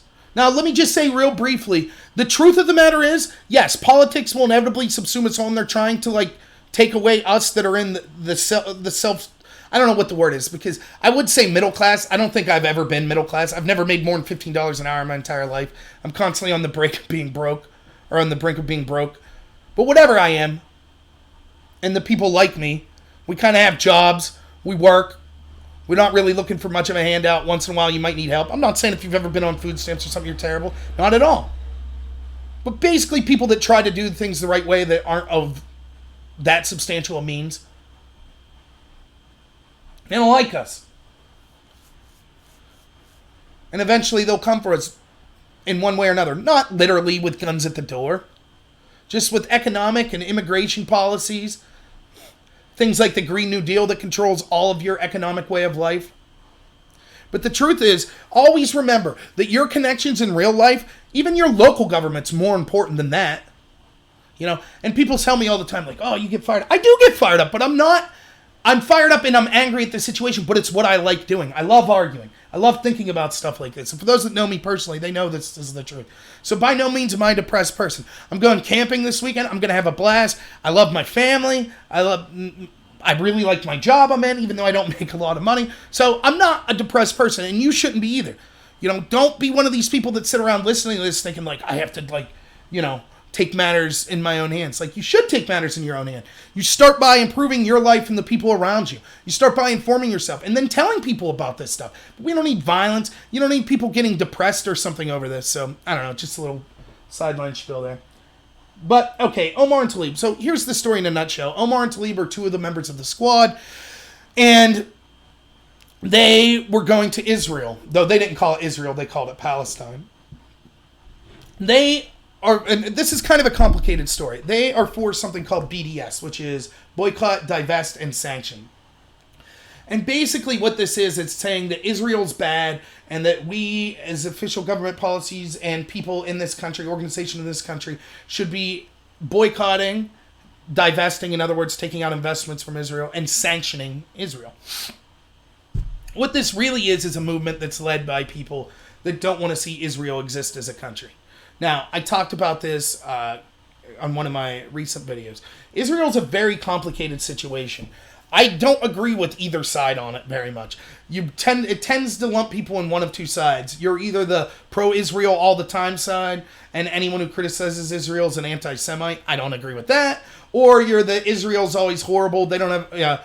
They're just the most evil place in the world, and they don't have a right. They're not defending themselves. They're murderers. I don't believe that. So it's complicated, but in a nutshell, my theory is kind of this. We had this idea that the forefathers talked about, trade with everyone, alliance with no one. And what that means is this, that we should have relationships with every country, with trade relationships, dialogues, things like that. But you have to be wary of alliances, because the problem with alliance, it sounds warm and fuzzy, but one of the things that comes with an alliance is the enemies of the country you're allied with are now your enemies. And so if we have this, I think that a lot of these foreign regime change wars we get into, I don't know if it's exclusively on the behalf of Israel or if Israel is just part of the reason that we want to go in there. And that should never be the case. We should not be doing that. Our military should be resolved for existential threats to the entire planet or direct threats to us. That isn't us going into Syria, for example, or going into Libya, or going into Afghanistan. Now, that's not to say we shouldn't have taken out the Taliban, but take them out and leave. If I was president, I would want everyone to know I'm open to dialogue with the Kim Jong-uns of the world, with the mullahs in Iran, with Putin, with Xi in China. All the people that are enemies, I would be open to dialogue, and I would want them to know I want us to be able to work things out with diplomacy. It's like, well, I won't say that. Too much cursing. It's like that scene in Scarface where Tony Montana finally meets like the big Colombian drug dealer, and the dealer's like, all right, yeah, he's like talking nice, and he's like, I just want to I'll only tell you this once. Don't you F me. Don't you ever F me. That's kind of what my foreign policy would be like. It's just like, look, we're all for talking. But if you push us to the point where we have to use violence, it won't be, let's send some troops in. It will be violence of such a magnanimous scale that you will have no chance. Period. Walk softly and carry a big stick. Theodore Roosevelt, right? None of this him and Han and putting some troops and, clandestine this and no. But I'm not looking for war. We shouldn't be looking for war as a country. We do it too much. It's garbage. So I don't know how much Israel is behind it, but no doubt a lot of the places we go, Israel enjoys the fact that we go there. But having said that, I supported Trump allowing Israel to move, or for the United States moving the embassy to Jerusalem. That's the capital. If we have relations with the country and they say this is our capital city, that's where we should put our embassy. We shouldn't, because some woke people on the other side say, no, we think that's our city. Sorry. Deal with it then. And the truth is that all of these people that are now promoting kind of that Palestine's this peaceful, like, that's garbage. They're violent as well. The argument is basically that, like, picture that Israel's constantly getting rockets and things like, for example, here's this real story. You could look it up. I wasn't prepared to really talk about it, but I read it before I came on.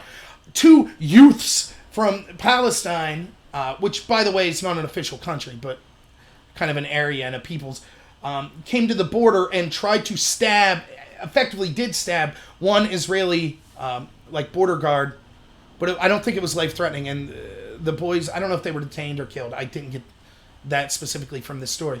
But the way that's being reported is, these are just like youths that, No, they're attempted terrorists and murderers that tried to ambush a guard and kill them with a knife. This type of crap happens all the time. And the problem is then Israel responds. And Israel has the ability to respond with far greater force because they have a more collective, codified military and police force. So a knife, someone gets attacked with a knife, and then they get shot, that's, Israel's abusing human rights. Or people launch rockets from Palestine, Israel fires back, that's Israel violating human rights. And the UN constantly sanctions or criticizes Israel for human rights abuses, but they don't look at countries like Saudi Arabia, Iran, all these other places. Israel's sanctioned far more, and that's garbage. I mean, there's clearly a PR war going on against Israel. That's not, I've already given you why I'm not always on the side of Israel. I've already given that, right? So I'm saying I'm somewhere in between. But of note in this is, we see all of this increased anti-Semitism in the United States, and it's always blamed on Trump. It's Trump's language, it's Trump's language. Trump is not an anti-Semite. His daughter's married to a Jew. He moved the embassy to Jerusalem. He's basically been more pro-Israel than any president since probably the first Bush. Maybe even before that. I don't really know. Yet he's constantly being called anti-Semitic, anti-Semitic. Then his opponents, the Omars and the Tlaibs that want Israel to not exist as a country, they're not considered anti-Semitic. It makes no sense. So when you have someone like the Pittsburgh synagogue shooter who writes in his reasons for doing this how much he hates Trump for Trump defending Israel, moving the embassy, who's that shooting blamed on? Trump. When you have all these incidents that are occurring in New York City, defacing of Jewish property, Jewish people, Hasidic Jews being mugged in the street, we can see a lot of times it's minority people that are doing this. It's blamed on Trump. That's not to say a minority person couldn't be inspired by Trump to be anti-Semitic. But it's probably more likely coming from the Louis Farrakhan branch, the Omar branch, the Tlaib branch, that are constantly denigrating Israel, and in some cases actual Jews. Now, I defended Omar's statements as not automatically being anti-Semitic when she said things like, you know, the Israeli lobby, people have dual citizenship, or the Israeli lobby's paying money, or they're, you know, things like that. I can't remember her exact words. It could be anti-Semitic, but I said it could also not be. And so I'm not one, I don't like it when the other side just screams racism, so I'm not going to do that myself unless I have definitive proof. But there is a lot of evidence that suggests she certainly dislikes the country of Israel, and she might be an anti-Semite. But again, I don't see proof of that, and I'll give her the benefit of the doubt, even though I don't like her. So fast forward to this, they basically don't want Israel to exist as a country, and they're going to visit Israel, and they dislike Israel so much that they don't even say they're going to visit Israel. They say, we're going to visit Palestine, which would be like if Trump started talking about how much he hates Mexico and then's like, I'm going to visit, and Mexico shouldn't exist as a country, and says, I'm going to visit the southern United States. Do you think that the Mexican government would be like, cool? They'd be like, no, we're not going to leave people in that are just going to smear us and advocating for the destruction of our country. So that's what Israel said, which, by the way, it's not just unique to these two congresspeople. Israel has a policy of not leaving people in that advocate this BDS, boycott, divest, sanction policy. Basically, their argument is, if you don't want us to exist as a country, we're not going to let you come in here and rabble-rouse people to kind of overthrow our government. Sorry. So they said, no, Tlaib and Omar can't come, which that was all the media needed. And Trump basically all but admitted, yeah, I talked to people in Israel and said I wouldn't let them in. I don't have a problem with that at all. But the media went nuts. Trump's horrible, and the Israeli government's racist, and these women are Muslims. See, Israel hates Muslims, and blah, blah, blah. Never mind that Muslims live in relative peace in Israel, to the point where they actually shut the temple down for Jews because they share kind of the same holy sites. Just the other day, it was a Jewish holiday, but the temple was shut down to Jews because it was also a Muslim holiday. Now, what kind of horrible... It's just like in this country. We constantly hear how this country is the most racist place in the world. You can't be a minority and live here. Yet you wouldn't know it, because all these minorities want to come here. And again, that doesn't mean racism doesn't exist, and I don't have any love for white identitarian. I think the entire idea of race, it's just stupid to me. I understand that it's inevitable and that it's noticeable. I get all that. But, like, you know, I said in the video the other day, and someone said that I was probably full of it, where I said, I wouldn't care if every white person in this country decided, we don't want to have kids anymore. Now, forced sterilization or, you know, making sure that white people couldn't have children, that's one thing. But if all white people just voluntarily said, we're not going to have children, you know, for the next 3 generations, and white people cease to exist because of that in the United States, I wouldn't care at all. I really wouldn't. I'm more concerned with people that share my ideals than share my skin color. So, yeah, and that's a great point, Locke. Like, right, the same people that, we don't want Trump to be allowed to go to the UK. Now they're up in arms because Israel said, we don't want these people that are advocating for the end of our country to be allowed in here. So it's just stupid, and it's just, again, convenient distraction from the Epstein story, or to not talk about the Google business. And it's just more the favorite line, racism. Israel's racist, Trump's racist. Gotta let these people hear. Never mind. Now remember, when they said their comments, right, I didn't say it was necessarily anti-Semitic, but that's what big narrative was, right? And so what did the Democrats do? They had a resolution that condemned hate. All hate.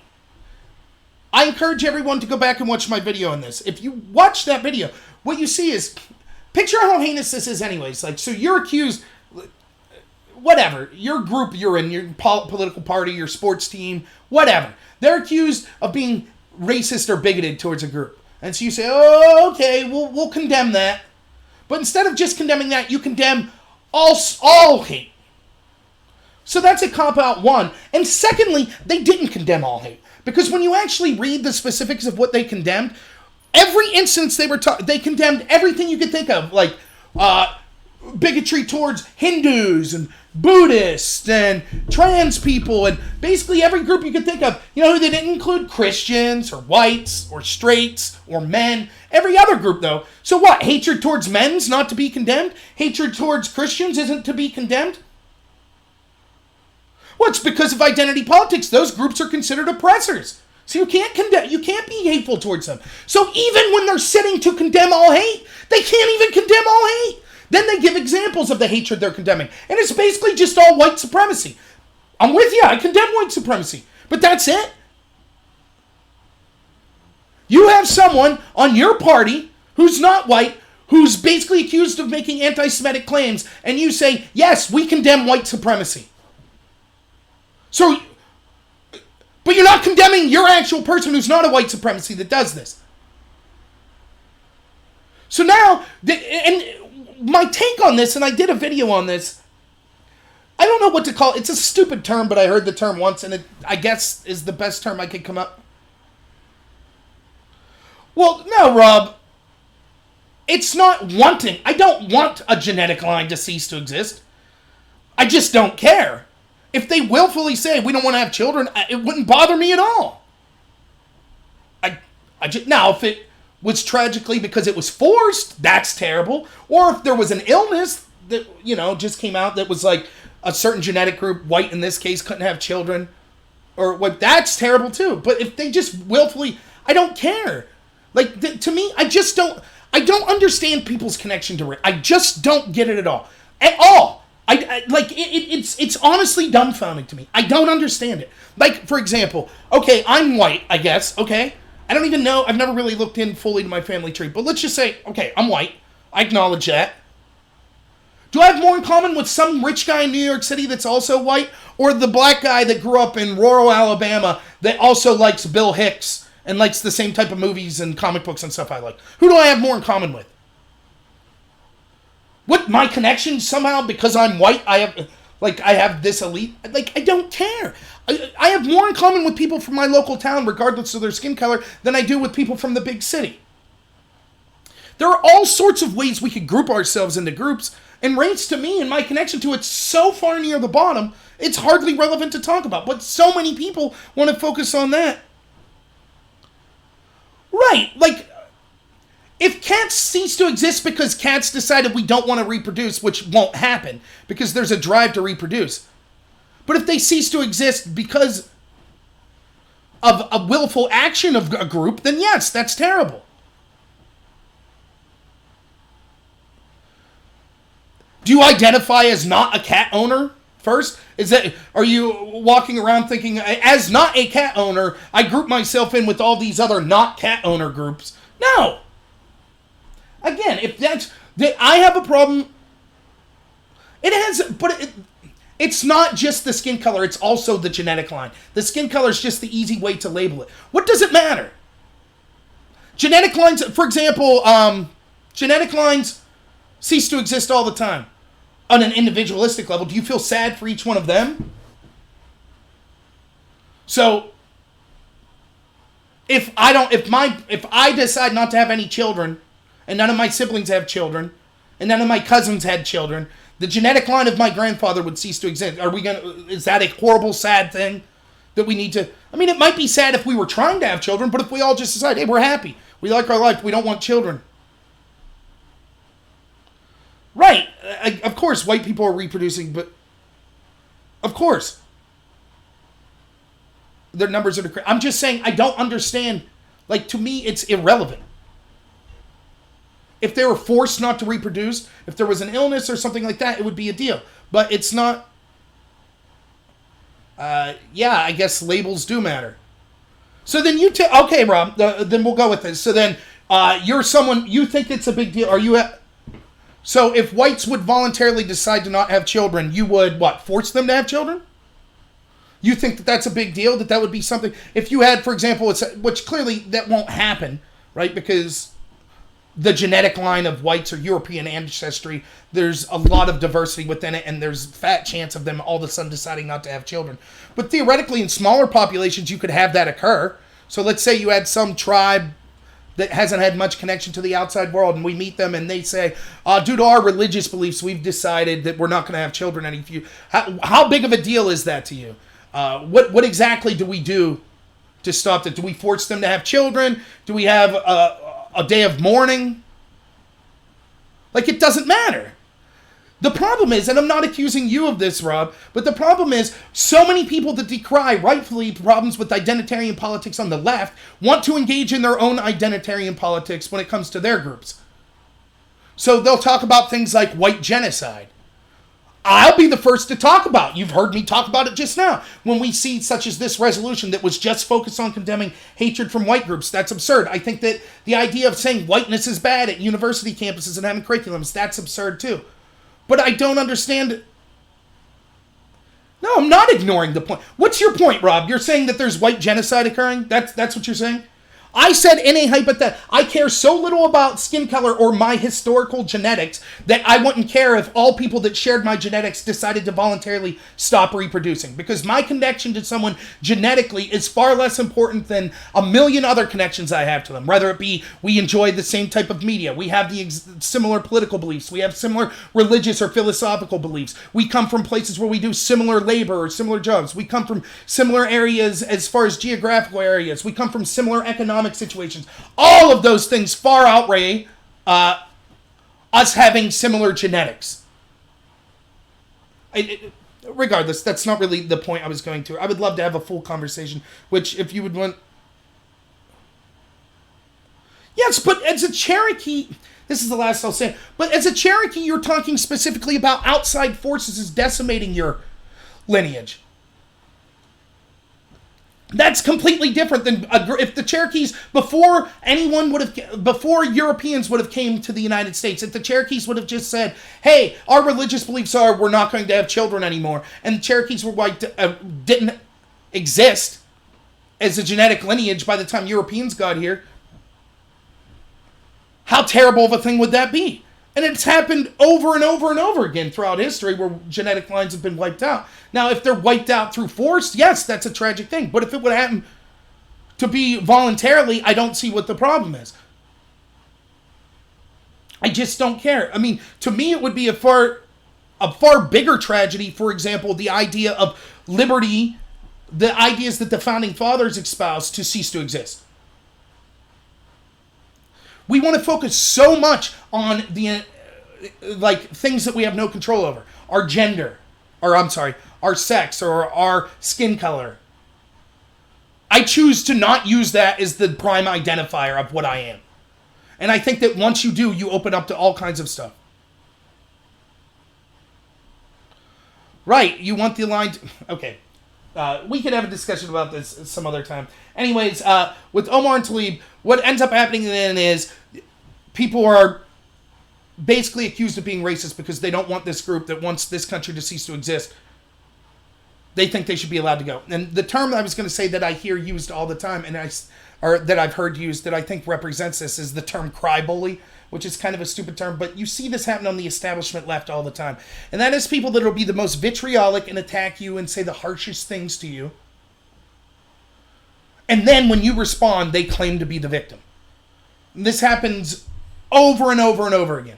So imagine it could happen at the school level where someone picks and picks and picks and picks on you when you're in high school, and then finally you're like, hey, fatty, why don't you shut your mouth or something? And they go, you hurt my feelings. And they run to the principal and they say, this person picked on me. Now picture that actually happens on a real level, on a political level. We see this happen all the time. People could pick on Trump, whatever they want, say terrible things, call him a Nazi, call him a Russian agent, call him a racist, all this thing. Then Trump responds to him and then, Trump victimized the media. The media's in danger because Trump treats him like a victim. In this case, we can see Omar and Tlaib just talk in the most heinous ways about the country of Israel and how terrible they are and how they're racist and how they're scumbags. And then when Israel says, okay, then we don't want you here, they say, we're the victims. This is terrible. And this story is even further buttressed by the fact that Tlaib then said, well, I wanted to come to the West Bank to see my grandmother. Because Israel has a policy of not leaving people that advocate for BDS into their country. But if you have a humanitarian reason to come, you could advocate to go on that basis. And so she did. She said, okay, well then fine. I want to come visit my grandma. And Israel said, okay, you can come visit your grandma, but you're not allowed to advocate for the end of our country while you're here. And Tlaib said, no, then I'm not going. Which proved that this was all a sham in the first place. It wasn't just because then Omar and Tlaib said, well, our itinerary was to talk to like Jewish leaders, and we were going to talk to them and just try to be like this peace mission. But then their itinerary got leaked, and there wasn't one meeting with Jewish leaders on there. Not one. And so it was all a publicity stunt. They wanted to go to bash Israel. And when Israel said no, they got to claim to be the victim. And then when Israel said, oh, okay, you could come visit your grandma, but just please don't be bashing us, which they claimed they weren't going to bash anyways. And Tlaib says, no, I'm still not going to go. So it's all just a ridiculous public relations stunt that was ran by them in order to kind of paint Israel and paint Trump as a racist. That's the entire idea. And so it's a garbage story. It's being used to deflect from other things, but that's what the big story today was. So I figured I'd be worth giving my point of view on it. I'll get to a couple other things real quick here. The shooting in Philadelphia, horrible thing. One of the things that you see is, regardless of when we look at like kind of heinous, hateful groups that have actually been able to achieve real power in this country. Like, you could come to the Democrats when they were running the KKK back in the early 20th century. And it wasn't just that these groups were powerful because they happened to like be really good at using guns, or there was a lot of them. It was also because they had political power and cultural influence behind them. And so you'll always see extremists. And you could even admit some groups are more likely to have extremists than others. So, like, yeah, if you're an extremist identitarian, like a supremacist, like a white supremacist or a black supremacist, you're probably more likely to turn out people that are going to engage in, like, heinous violence as a result of that. I get that. And there happen to be more white supremacists by the nature of... There's all sorts of reasons which I can get into why I think that exists. But who takes the white supremacists seriously? Who's backing them?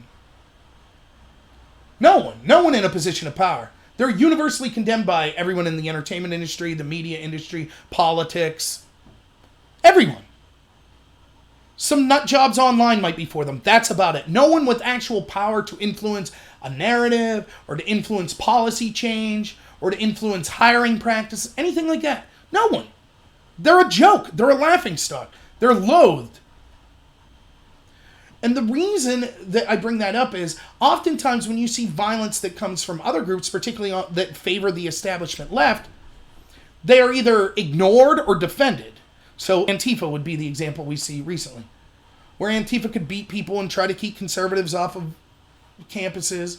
And they could beat people with bike locks, and they could throw milkshakes at people and give people brain bleeds. And they could have a terrorist go to an ICE facility parroting rhetoric from the squad and get shot and killed. All of that could happen.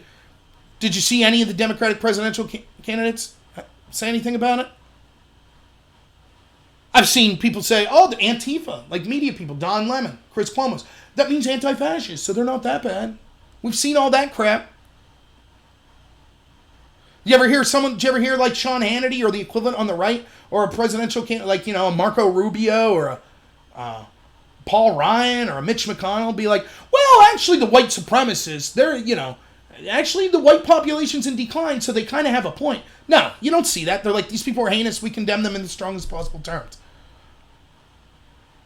Even if you are, even if you're someone like Rob B there, who, like, I'm sure, Rob, if you're still listening, even if you're concerned about depopulation rates and things like that, you don't advocate for white supremacy. It's just not a position that any reasonable person defends. But we see on the left this sort of stuff be defended. So I bring that up because of this Philadelphia shooting. So for those of you that didn't hear, a drug warrant was served in Philly. The guy started shooting, pinned down some cops. It basically became a shootout in the street. 6 cops were shot. None were killed. Things like that. after the situation, it ended peacefully, which was unbelievable. I guess. Well, that's not necessarily peaceful. It ended without the shooter getting killed or shot. But as the police are kind of wrapping up, the local community, which happens to be, it's like in an inner city black neighborhood, basically starts heckling the police, throwing things at them, chasing them out of there. Now imagine that a violent criminal lived in your neighborhood, and so violent that they're shooting it out with the police, endangering, there was a daycare center around there. Any passerby could have been endangered. If you're the type of person willing to have a shootout with the police, you're certainly not going to be bothered to use violence against the average everyday citizen. And so the police come in there and get this person out, and your reaction is, boo the police. That's your reaction. Now, the reason that stuff like this happens is because this narrative against the police has been allowed to go so long. And the narrative is that the police are racist and that they're terrible and etc. Now, let me say, the entire Black Lives Matter was a huge publicity mistake, in my opinion, in the first place, because I thought that there were examples that you could see of heinous police actions that, with the advent of places like YouTube, see, maybe you just heard about corrupt police 30 years ago, but it was hard. No one was carrying around a device that could record like we are now. So when you actually see the actions of a specific police officer behaving in a terrible way, everyone comes together and be like, yeah, that's disgusting. What the problem was, Black Lives Matter basically said, yeah, it's just against us blacks that it matters, and shut up, and we don't want we don't want other groups to commit. All lives matter is bad, and it's just these police are racist. Well, no, what you've done is you've taken away basically a bunch of allies that were willing to say, yeah, we think bad policing is a bad thing, that law enforcement should be held to a higher standard, and the people that break their oath or that engage inappropriately as law enforcement officers should be held to the full extent of the law, and then we should make sure, kind of the old who watches the watchman. We should make sure that we have a system that's going after these police that do things that are terrible. But the problem is it's all been hyperinflated and it's all been made racial. And it's been simplified because that's exactly what this idea of cultural Marxism does. Now, for those of you that haven't heard me talk about this before, cultural Marxism is the idea. Marxism set up people based on being either you're an oppressor or you're an oppressed. And they used your wealth as the determining of that. So you were either a member of the proletariat or the bourgeoisie. If you're wealthy, right, you were against the poor people. And so the workers needed to unite the poor to kind of, that's in the most simplified version of Marxism. Cultural Marxism just realized that, see, the problem was a bunch of people were advocating for communism and Marxism until basically the 60s, and then it started to become apparent all of the horrible things that were occurring. Millions of people starved to death in the Soviet Union, somewhere over 30 million, maybe over 50 million in Mao's China. And this isn't just a war. This is a country decimating its own people. So clearly they wouldn't have any qualms about decimating the countries of other people or people in other countries. And so the argument switched. It's no longer just financial. It's now everything about you is broken into groups. This is why I'm so little concerned about things that I have no control over, like my sex or my race, because it's used to divide us. And so what they'll do is they'll take, you're not a person, you're not an individual with individual thoughts, you're just a series of groups. So I, Rob Noor, am not the person who has thoughts that, that's sometimes libertarian, sometimes socially liberal, sometimes conservative, who still roots for the Pirates even though they suck. I'm not that. I am white, I am straight, I am a man, I am lower middle class, or maybe upper lower class, I don't know. Etc. All those things. Overweight. Some of those put me in the category of being an oppressor. So for example, white, that is considered the oppressor class. Some of those put me in the oppressed class, like being overweight or being poor. And that's all I am. You go down the list and you check the boxes. And victimhood, being the oppressor, is good. It gives you victimhood status, which is good, and it allows us all to basically be divided and not really solve the big issues. And the people that push this crap don't want you to look at the man behind the curtain that's really running the show, because we're all busy at each other's throats arguing white versus black, or, straight versus gay, whatever. And we ignore the fact that there are all these foreign regime change wars and bailing out the bankers and globalism seeking to, having a beard, seeking to erode national borders, etc. That's what ends up happening. Well, that's what Black Lives Matter was. And so the people that advocate cultural Marxism, it's a very simplistic worldview. If you have a philosophy that's easy to learn and basically everything in the world's encompassed by it, it's probably wrong. Because the real world's difficult. The truth about this narrative of oppressors and oppressed, here's the dirty little secret that no one wants to talk about. All groups are both oppressors and oppressed simultaneously. There are advantages to being white at times. There are disadvantages to being white at times. Depending on your geographical area, depending on what time frame we're talking about. All sorts of things. It's very complicated. But they seek to just, they seek to simplify everything. That's why every problem's always racism or the patriarchy. And that's just nonsense. And so you end up with these crazy arguments that a wealthy black person's more oppressed than a homeless white person. And things like that. And what we see then happen is part of these easy labeling. One of these groups would be law enforcement's oppressors, and the people that are routinely policed by law enforcement are the victims. And because of that, we see the situation where you literally could have a guy shooting out windows at police officers, endangering the community, that's finally taken in by the police, who didn't kill him. Took him in with, if your friend got shot and you were on the police force and you had an open shot at this guy and you knew no one would blame you, you might take that shot, but they didn't. And yet still the local community was upset at the police and not the actual criminal. I don't know what you'd have to elaborate on what I'm looking at through their crazy lens. But, so what we end up seeing then is this situation where you can have these police that basically risk their lives to help their brethren in their local community being heckled and screamed at by people that are defending the shooter. And I've seen this on Twitter as well, where people were defending the shooter, saying he was just at home minding his own business. He was served this warrant and the police came in. So it's a really crazy situation, and it's dangerous because one of the things that I argue is one of the reasons that you see white supremacists, what we're called, actually engage in these shootings and stuff, is because it's like a last resort. So you could believe all this crap. If you believe that white people, there's white genocide and white people are being wiped off the face of the earth, and you take that seriously, and you literally, it's like, well, who am I going to vote for? Well, there's no one to vote for. Oh, what am I going to do? What kind of awareness could I raise? Well, no one's going to listen to you. So then you do the most heinous thing possible, the last resort, right? You pick up a gun and take matters into your own hands. So when you look at groups like Antifa, or you look at groups that are like the police are bad and stuff, they are controlling, their allies are controlling the narrative right now. So you can turn on CNN and listen to them talk about the bad police. You can turn on CNN and listen to them talk about how Trump and all of his supporters are white supremacists. So you don't have to take the last resort action.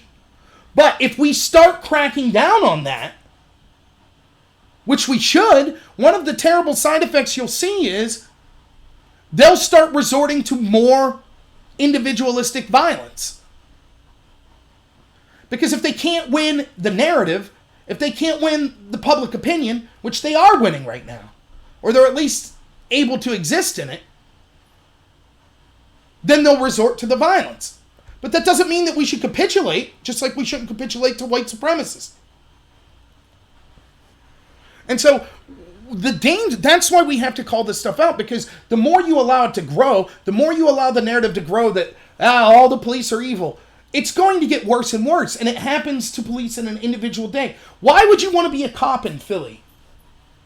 What's your incentive? The pay sucks, it's dangerous, and everybody hates you.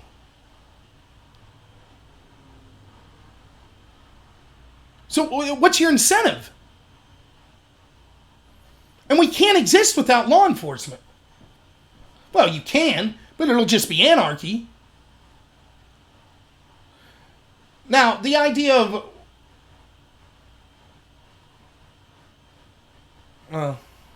the idea that new laws or something would be able to solve this, which is something that comes up... Let me answer Rob here real quick. Well, yes, you're right that there are cultural and natural prejudicial causes of environment, but the layman's way of saying it would be, in their terms, would be you're both oppressed and being an oppressor if you're looking at it in that frame, and any of those races or those categories. Yes, it does have to do with just your natural environment. It also could do with bigotry. You could have racism experience. Well, no, it's not just that. I mean, yes, that's one way you could look at it, like genetically. Like, does a black man... So it wouldn't be...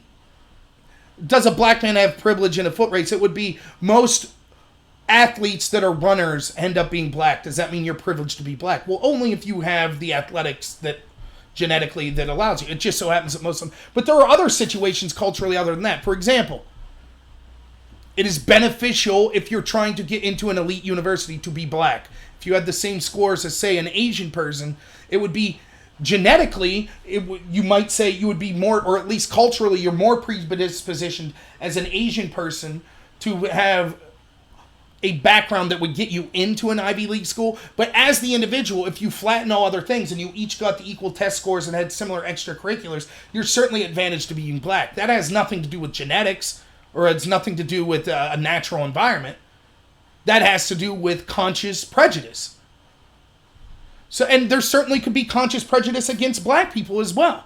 There are genetic factors, there are natural environmental factors, there are prejudicial factors, but it's not as simple as, all of these prejudicial factors are always against blacks and always for whites. It's not that simple. Just like the genetic factors aren't that simple, and I'm not going to really get into the genetics or anything like that, which I did a lengthy debate with my friend, Basic Thoughts, kind of on genetics and race. But Rob, you should just come on the show and you could talk about your race realism with me. That's fine. We could have that discussion. I would love to do it. So I'll reach out. You send me an email at rob.noor@gmail.com. And if you have a Gmail account, I could get you on and we could just do videos. Or you don't have to do it live. You don't have to have actually your picture set or anything. We could just have your voice if you want and things like that. And if you weren't happy with it, we wouldn't load it. However you want to do it. But it's just too hard to have this discussion just one paragraph at a time, I guess. There are genetic factors, I guess, but that's not the factors I was talking about when talking about oppressed and oppressors. I was talking about actual... Yeah, race realism. The race realism is the idea that people push that, for example, black people have lower IQs, that and things like that, or the Asians and Ashkenazi Jews have the higher IQs. We could have that conversation if you want, and how the genetic conversation and the importance of keeping genetic lines and stuff. I don't buy into it as much. I'm not saying that there can't be differences, but I don't care. I treat people as individuals. So I don't care I don't look at someone and say, oh, they're this race, therefore their IQ is probably of this caliber. I talk to them as an individual. I don't care about their race. I don't care about my race. I don't care about my genetic lineage needing to continue. It would be the same reason that I wouldn't care if I adopted a kid, the kid's mine, where I wouldn't be disappointed that the kid didn't have my genetic material. I don't know if it's... if you're trying to defend that somehow the genetics are more important and that we need to defend our genetic material and we need to focus on more of genetic differences between us or not, that's not something that I like to focus on. But I'd be happy to have the conversation if you want. That is not what I was talking about when I'm talking about the idea that we're all oppressors and oppressed based on these groups. For example, it's not all race. That's just one category they use. Gender and sex is another category. Another category could be sexual preference. Another category could be wealth. Another category could be height. Another category could be ableism, whether or not you're healthy or not. Another category could be kind of your location, whether you live in a wealthy area or a poor area. You could also have religion, could be something. All of these factors could make you either an oppressed person or an oppressor, depending on the situation you're in. It's just a way of saying that life is not that simple. Because of the badges of the things that you wear, the groups that you belong to, that doesn't mean that they always give you a certain status everywhere that's equally applied. No, I'm not putting labels. I said I don't know if this is what you think or not. It's hard to understand exactly where you're coming from with the paragraphs. That's why I said specifically, I don't know if this is what you're saying. But that's the discussion I had previously when I talked to people about race realism. So if you wanted to come on, you could, say whatever you had to say about it.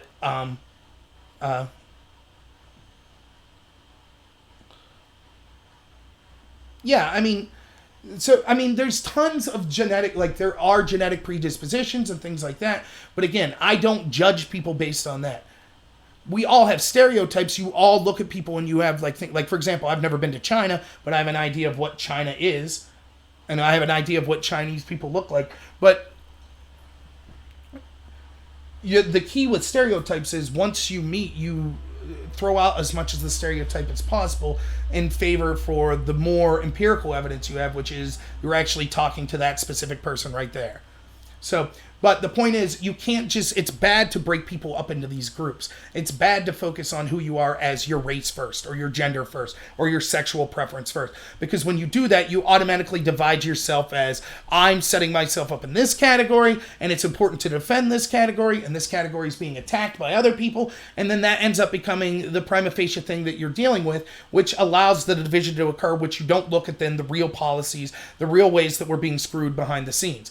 And such that you're then literally saying things like, well, we don't want all lives matter because we're only concerned about the police being aggressive towards black communities and communities of color, and therefore we won't have allies that are upset about police corruption that would not be a group of those people need to shut up. Or we're the Democratic Party and we don't want white people in positions of power. We're going to ask people to leave, for example, Planned Parenthood because we don't like their demographics. We got people like Rosanna Arquette saying, I'm ashamed that I was born white. We have people like Marianne Williamson leading prayers for the people to pray for forgiveness because they were born white. We have people like Rachel Dolezal that are saying that, hey, I actually identify as a black person. You have people like Elizabeth Warren saying, no, I identify as a Native American. You have people like, I was reading part of this book of this guy who's from India who pretended to be black to get into universities. All of this is nonsense. All of this is because we're focused on these categories. Yes, as scientists or as people that want to look at evidence, we could say there tends to be differences amongst these categories.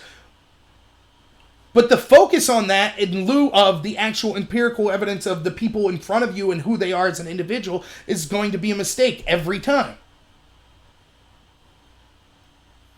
So yeah, it might turn out that in general, black people are more predispositioned to have body types that fit them to like the NBA, to being successful in basketball. But if you see a black guy who's 5'6" and a math whiz who's never played basketball in his life, what relevance does it? Well, most black people are good at basketball. You wouldn't judge him as, oh, well, maybe you're good at basketball. You'd say, oh, you're a math whiz, whatever. What do you label someone who doesn't care? I don't know. Labels are inevitable, right? That's something, it's impossible for humans to talk without labels.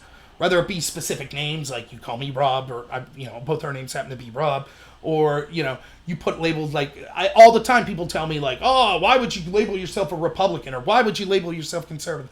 I get it. Or when I'm saying that if I'm saying the reason I say establishment left all the time is because if I just say left, then people say, well, I'm a member of the left and I don't feel like that. Or if I say deep state, people are like, what's the deep? So labels are tough. I get that. All I'm saying is it's a mistake to view our lives under this cultural Marxism where we're not individuals with individualistic thoughts, that we're instead just members of this group, and that dictates who we are as people. That's kind of the idea you see that, well, if you're black, you probably have to be a Democrat, right? Or if you're Hispanic, you think that Trump's a terrible person and his stance on immigration is terrible to you. Well, it turns out that's not true. There are a lot of Hispanic people that immigrated to the United States legally, or their ancestors came here legally, maybe they're third, fourth generation, and they're also upset about illegal immigration. In fact, if you're a legal immigrant, you're probably more upset about illegal immigration than someone who's been here for 3 or 4 generations. But this idea of cultural Marxism is what allows all this to occur. It's the same argument that says because you're groups, then you end up with these weird, they call it intersectionality, which is the idea that you have these groups that seemingly are against each other more than the oppressor groups, but because they're both considered victims, they're allies. So Muslims in this country are considered oppressed, and as are LGBT people. Now, we know for a fact that even if you have a problem with some of the policies in this country, and believe me, I was for gay marriage. I'm socially pretty liberal. So even if you had a problem with kind of the idea of having to fight for gay marriage, clearly that's a far cry from some Islamic countries where we see they actually execute gay people. But those groups have to be allies because they have to fight the oppressor groups, which are straight people and Americans, and the American, like, that's the ultimate oppressor. America's the ultimate oppressor to these groups. The rest of the world's the oppressed. And so when you see someone like the guy shoot up the Orlando nightclub, the Islamic guy who shot up that nightclub, you had a bunch of gay people that ended up doing things like taking firearms training in Florida.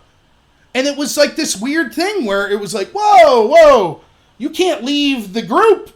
You have to stick with us. You know? And so that's kind of the problem. And the reason I bring up the cultural Marxism and the idea of this Philly shooting is the idea that this group, in this case, the police have been so demonized that even in this situation, like, there's nothing that says you can't be distrustful of the police, but you see some maniac shooting at them out a window and they resolve it without any member of the public being hurt, and they actually bring that person in cuffs without shooting him, you would say, oh, okay, they did okay there. I still don't like the police. But instead, no, they spat on them, they heckle them even there. And that's a danger, because as we start to see that idea become more and more prevalent, you're going to see less and less people want to be police, or more and more, if not straight up violence, vitriol directed at the police, which in turn leads to what they call the Ferguson effect, which you'll see actual more and more violence occur in these same communities, which then will be used as justification for the cops not caring about these communities because the cops are racist. And it becomes this cycle of dividing us as individuals.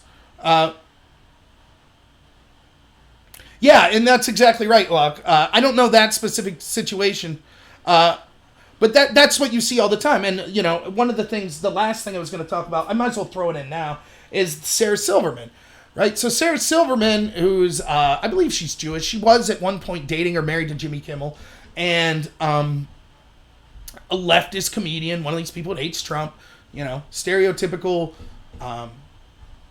Trump-hating comedian, a Colbert, you know, a Seth Meyers, whatever, that crew, a Jimmy Kimmel. But she's woke, you know. She pushes this everything's racist narrative. Well, it turns out she did some kind of comedy bit where she wore blackface in the past. And because of that, she's been kicked off of this movie that she was going to be part of. Now, let me just say my opinion right out of the gate. If I did a whole video called kind of the nuances of blackface, to me, there are nuances to it. Like, for example, just painting your face black like an Oakland Raiders fan, to me, isn't blackface. Or, you know, even worse than that, like, you know, I had a friend once tell me that he's afraid pictures of him will show up because he used to be a stagehand. And apparently with the stagehand, you'll paint, like, you'll put, like, black on your arms or your face so that they can't see you. They can't, like, the crowd can't see you when you're pulling ropes and things like that, setting up. That's not blackface. But that person was nervous that this picture would service and ruin their career because of that. And it's like, no, that's not blackface. And then there's, you know, wearing the traditional blackface, like the Al Jolson with the white around the lips. Like, if you're doing that to mock black people, yeah, that's racist. Then there's the Jimmy Kimmel, where he painted himself black like Karl Malone. But then you have the, like, Joy Behar, who darkened her skin because she was going for Halloween as, like, some soul singer. So there's nuances between all of that. And I don't, unless you're straight up like, I hate black people and I'm dressing up like Al Jolson to purposely offend black people, then I don't think that it should be a career ender. Depending on the severity of what you did, you might need to apologize. So this is just a roundabout way of saying, I don't think Sarah Silverman should have lost her job. I don't think, even though I dislike her, I don't think that her point in wearing the blackface was to intentionally offend black people. If she feels she has to apologize for that, so be it. I don't think she has to. I think she was trying to be funny, and I almost always defend comedy.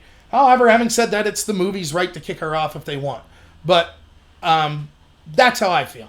But you can't help but see some schadenfreude in someone like Sarah Silverman, who pushes this woke social justice type beliefs, then being bit by the very hand that fed her. And this is something that I tell people all the time. When you're going back and, you know, when you're looking at John Wayne said something that was maybe racist, or you go back and you look at these historical figures and you're trying to nitpick everything they did, and try to make the argument that, like, oh, they did something that could have been potentially racist. Like the woman who said, where was it?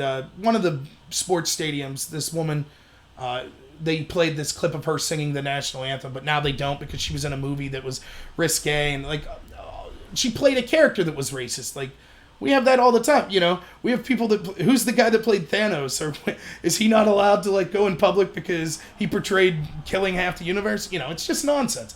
But anyways, if you're one of the people that want to do that and you want to go through people's Twitter feeds and find anything offensive they said, eventually the outrage machine will come for you. It will. We are outraged now. Our narrative is looking at things like the Betsy Ross flag, or here's an even better example. You remember that song, Baby It's Cold Outside? And now they're trying to say, oh, this was a song that advocated for, like, sexual deviancy or sexual aggression or harassment. For those of you that don't know the song, it's like a Christmassy song where it's just a man and a woman singing back and forth to each other. And it's just flirtatious. Basically, the guy's saying, hey, why don't you stay tonight? And she's like, nah, I gotta go. And the guy's like, oh, but it's cold out. You don't want to go out in the cold. And she's like, well, I got a jacket. And he's like, yeah, but the jacket won't be enough. You should just spend the night. And it's just like harmless flirting. Well, that's considered now like a sexual predator song. And all these people defend that. Well, how can you not see, just because you're biased and you control the narrative now and everything's working in your side, everything that you like is eventually going to be scrutinized by someone in the future that doesn't necessarily agree with you. And so all the people that are going on about this, guess what? You like hip-hop? You don't think 30 years from now are great, advocates in the hip-hop community, like people that are entertaining like Snoop Dogg, or people that have done a lot for the inner city like Jay-Z, or whatever the narrative is. They visited Obama. They're great leaders in that culture, right? You don't think that eventually their lyrics aren't going to be picked through 30 years in the future when more woke people come along? So why would you advocate for this? You're all going to be put under that microscope, and this is exactly what you see happening in university campuses. They get crazier and crazier because the administrators that were far left encouraged this. They wanted political activists. They weren't concerned about teaching people. They were concerned about raising political activists that engaged in cultural Marxism, that shut down the people they disagreed with in hopes of furthering what I think is a globalist agenda that seeks to destroy national sovereignty. They're all for it. The problem is, once you create that monster, it turns on you. Now these people are locking university presidents in the rooms and making demands. Everyone's a racist. And so Sarah Silverman has to fall on the sword she helped sharpen. When will they come for Jimmy Kimmel? He wore blackface. He still has a show. Is he the next to go? How about Jay-Z? Have you heard this story? Jay-Z had some kind of consulting payment that he had with the NFL. And apparently, I don't know if it was directly as a response of something Jay-Z said or what, but he's now getting blamed for the NFL's treatment of Colin Kaepernick. So the woke people are coming for Jay-Z. Barack Obama, who was a hero to the left, will eventually be came for. You're starting to see it in the Democratic presidential debates, how his policies are now being critiqued as white supremacist. Eventually the woke machine will get around to coming to him as an individual. That's what happens when you play these games. It eventually will eat everyone. And this has to do with the cultural Marxism. Like, I can't claim to have came up with this. I heard Jordan Peterson say it, but it just makes sense, right? They always want to talk about the victim and the most, right? And the victims, there's always someone who's a bigger victim than you. So, I'm straight, so a bigger victim would be someone who's gay. But a bigger victim than that still would be someone who's transgender. But a bigger victim than that still would be someone who's maybe a disabled transgender. But a bigger victim still would be a disabled transgender person of a different faith, like, let's say, a Buddhist faith. But even bigger than that would be a disabled transgender, homosexual, and you keep going. And the irony is, when you draw it out to the logical end, the ultimate victim is the individual. Because there will never be someone directly like you. So you always say, you're marginalized, right? Because being marginalized just means, like, here's the big group. And I'm not in that group. I'm in a group outside of it. And so then that's a smaller group. But then someone says, but I'm also not totally in that group. I'm in a smaller group. And when you keep going more and more marginalized, at the end of the day, it'll be a group of one. You as the individual. You will be the most marginalized. which ironically proves that the group identitarian garbage doesn't work. We're all individuals. That's what us that are against the group. So after taking their insane beliefs to the logical extent, they actually get to right where we're at now. Yes, we should just judge you as individual. Yep. That means if you happen to be someone who leans conservative and has ideas about illegal immigration, and some other person who claims to be conservative and shares some of your ideas about illegal immigration goes and shoots a bunch of people, you're not responsible. That means if you happen to be someone worried about climate change, and some guy writes in his manifesto before he shoots a bunch of people that we need less people on this earth because of climate change, you're not responsible for that. Individuals. That's what this country was founded on. All of this talk of diversity and it's our strength, what does any of that mean? Diversity being our strength just means diversity of ideas, diversity of actions, diversity of skills. How do we get to that? Well, there could be tons of ways. Your race could be a factor. You might say, I think that this person and this person might have different thoughts because they're different races. The problem is, what these cultural Marxists want to do is, they get a bunch of people with the superficial diversity that all think alike. Just because two people look different doesn't mean that they'll think different. And so that's the real key, the end game of the cultural Marxist. All of your victim points from being in all these oppressed groups, they only count if you agree with them politically and philosophically. If you don't, then you're in danger, then you're going to get more vitriol than the oppressed groups. That's why you see like someone like Kanye or Candace Owens that's black saying, hey, you don't have to be a Democrat, getting so much hate. Because they're even more of a danger because they disprove the entire argument.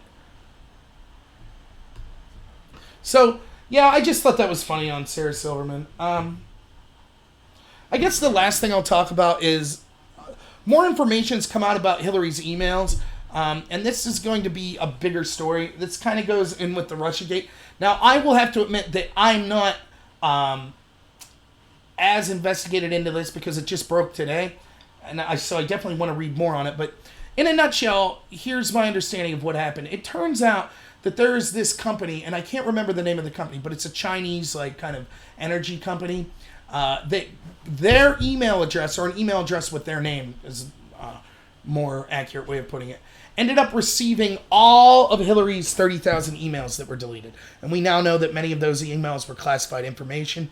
And so even if they ended up basically through hacking means, anytime that Hillary received or sent an email on her private server, it also went to this Chinese email address. Now that's bad enough because that proves that, you know, our biggest geopolitical rival, it's not Russia, it is China, was getting access to all of this information because of either the corruption, which I believe, or if you're a Hillary supporter, her negligence. Nonetheless, willingly or unwillingly, she set up a situation where Chinese were able to get access to all this sensitive information. But then it turns out that the story's not that simple because Paul Gambetta, for those of you who don't know Paul Gambetta, he went by the name Stone Tier on Reddit. This is the guy who went on Reddit. So this is one of those things that you never hear on the media. You hear obstruction of justice, Trump obstructed justice, Trump obstructed justice. Why? Well, these tweets and blah, blah, blah, blah, blah. So here's the story of Paul Gambetta. Paul Gambetta worked for a company, like a tech company called Platte River, that was working with Hillary's team, doing their tech type stuff, data retention, things like that.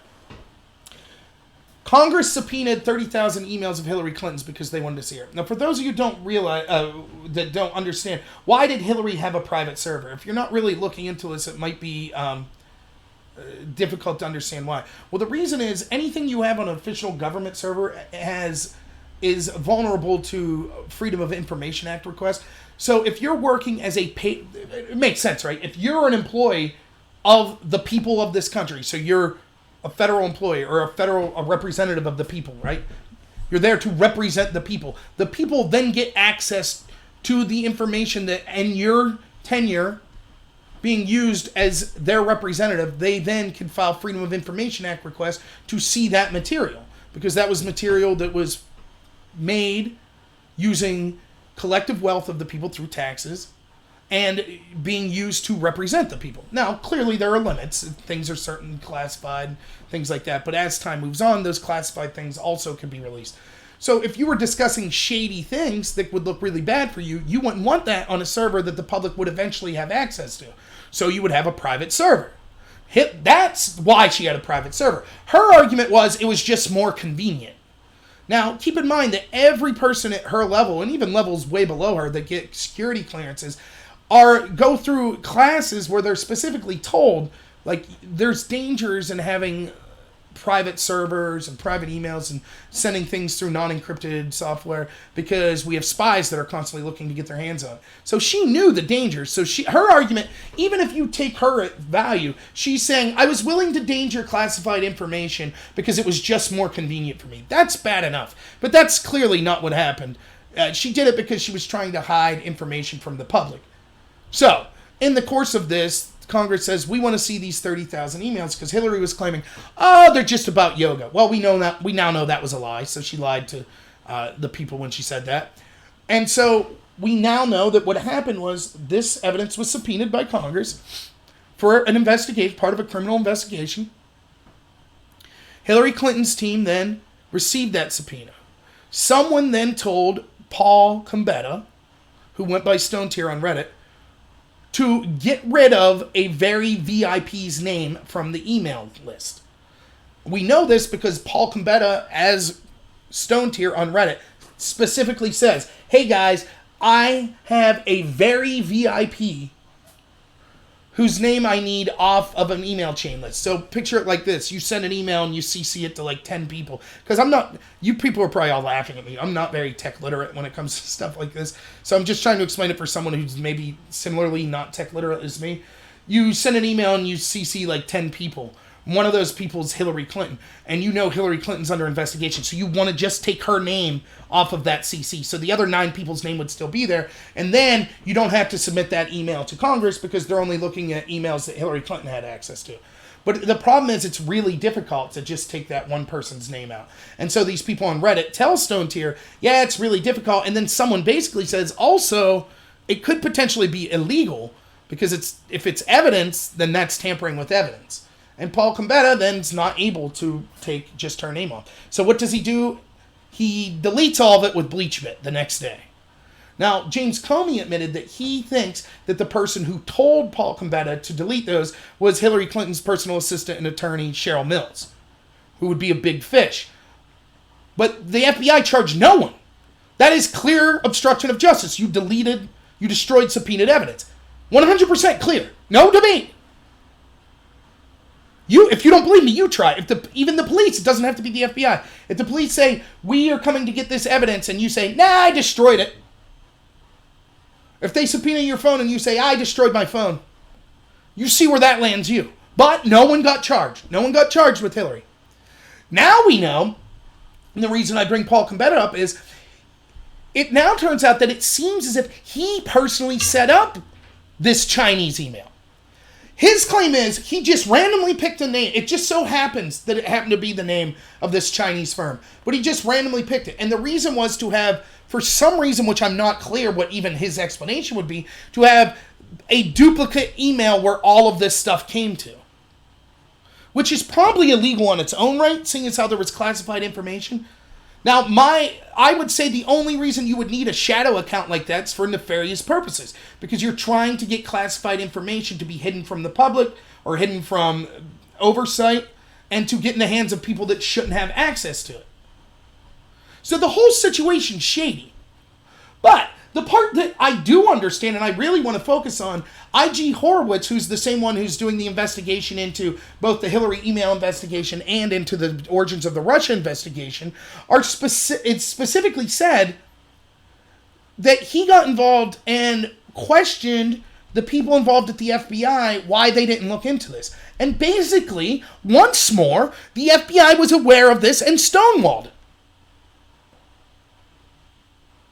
Now, we also, the same article, and I was reading this from the Epoch Times, but it's all over the place. I think the New York Post had it as well. It also said that people in Obama's administration, outside of Hillary Clinton and her team, were seeking to retroactively downgrade the classification of stuff that Hillary had so as to keep her out of trouble. So in other words, Hillary's got this classified information on a private server, which is a crime. Comey said, yes, that she absolutely did that, but he didn't charge her because she didn't have intent. That is garbage. There are all sorts of people, such as the infamous story of the sailor who took a selfie in like a submarine which had classified parts on it in this sub and then sent it to friends. He didn't intend to give away government secrets. He just intended to take a selfie, yet he was charged with the crime. So the idea that Hillary had to intend is ridiculous, though she clearly did intend anyways, but regardless. But we now know that she committed this crime, had this classified information, and other people in Obama's administration was like, crap. Okay, how can we help her out? We'll just say that stuff shouldn't have really been classified. We'll seek to lower the classification level. Now you want to talk about Trump supposedly obstructing justice because he tweeted, when Cohen would say something or Manafort or other potential witnesses. Remember, we had Barack Obama come out and publicly say, Hillary's innocent. She didn't jeopardize anything with her servant. Now, then other people in his administration are trying to declassify stuff to make sure that it looks like Hillary didn't commit a crime. Then we know his DOJ, his attorney general that heads his DOJ, met with Bill Clinton in secret on a tarmac, which was only found because one lucky local reporter that wasn't bought off by the Washington establishment happened to see it and report on it. Then Lynch says, I'll effectively recuse myself, not officially recuse myself, but effectively recuse, and I promise whatever the FBI comes to the conclusion, that's what we'll do. So if they say charge her, we'll charge her. Then we found out that people at the DOJ contacted FBI agents and said, don't even bother charging her because we're not going to follow through with charges anyways. All of that. But that's not obstruction of justice. That's not Obama's team trying to work to keep someone connected to him, to his political ally that's running for president to carry on his policies and his party. That's not him trying to benefit her. It's ridiculous. It's an absolute ridiculous situation. So more information comes out about this. And again, you can see the FBI is negligent or corrupt. I believe corrupt. The DOJ under Obama is negligent or corrupt. I believe corrupt. And remember, when you hear this story about obstruction of justice, which notice it hasn't been in the news as well, because now the narrative's changed to Trump's a racist. That's all it is. All the media, all the entertainment industry, all of Silicon Valley, all of academia. It's just all, what is the best way to attack Trump? Russia, Russia, Russia. Oh, wait, not Russia anymore. Obstruction, obstruction, obstruction. Oh, that's not getting what we need. Racist, racist, racist.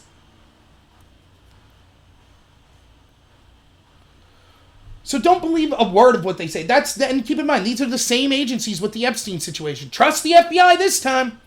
Sure, they were letting Hillary off the hook.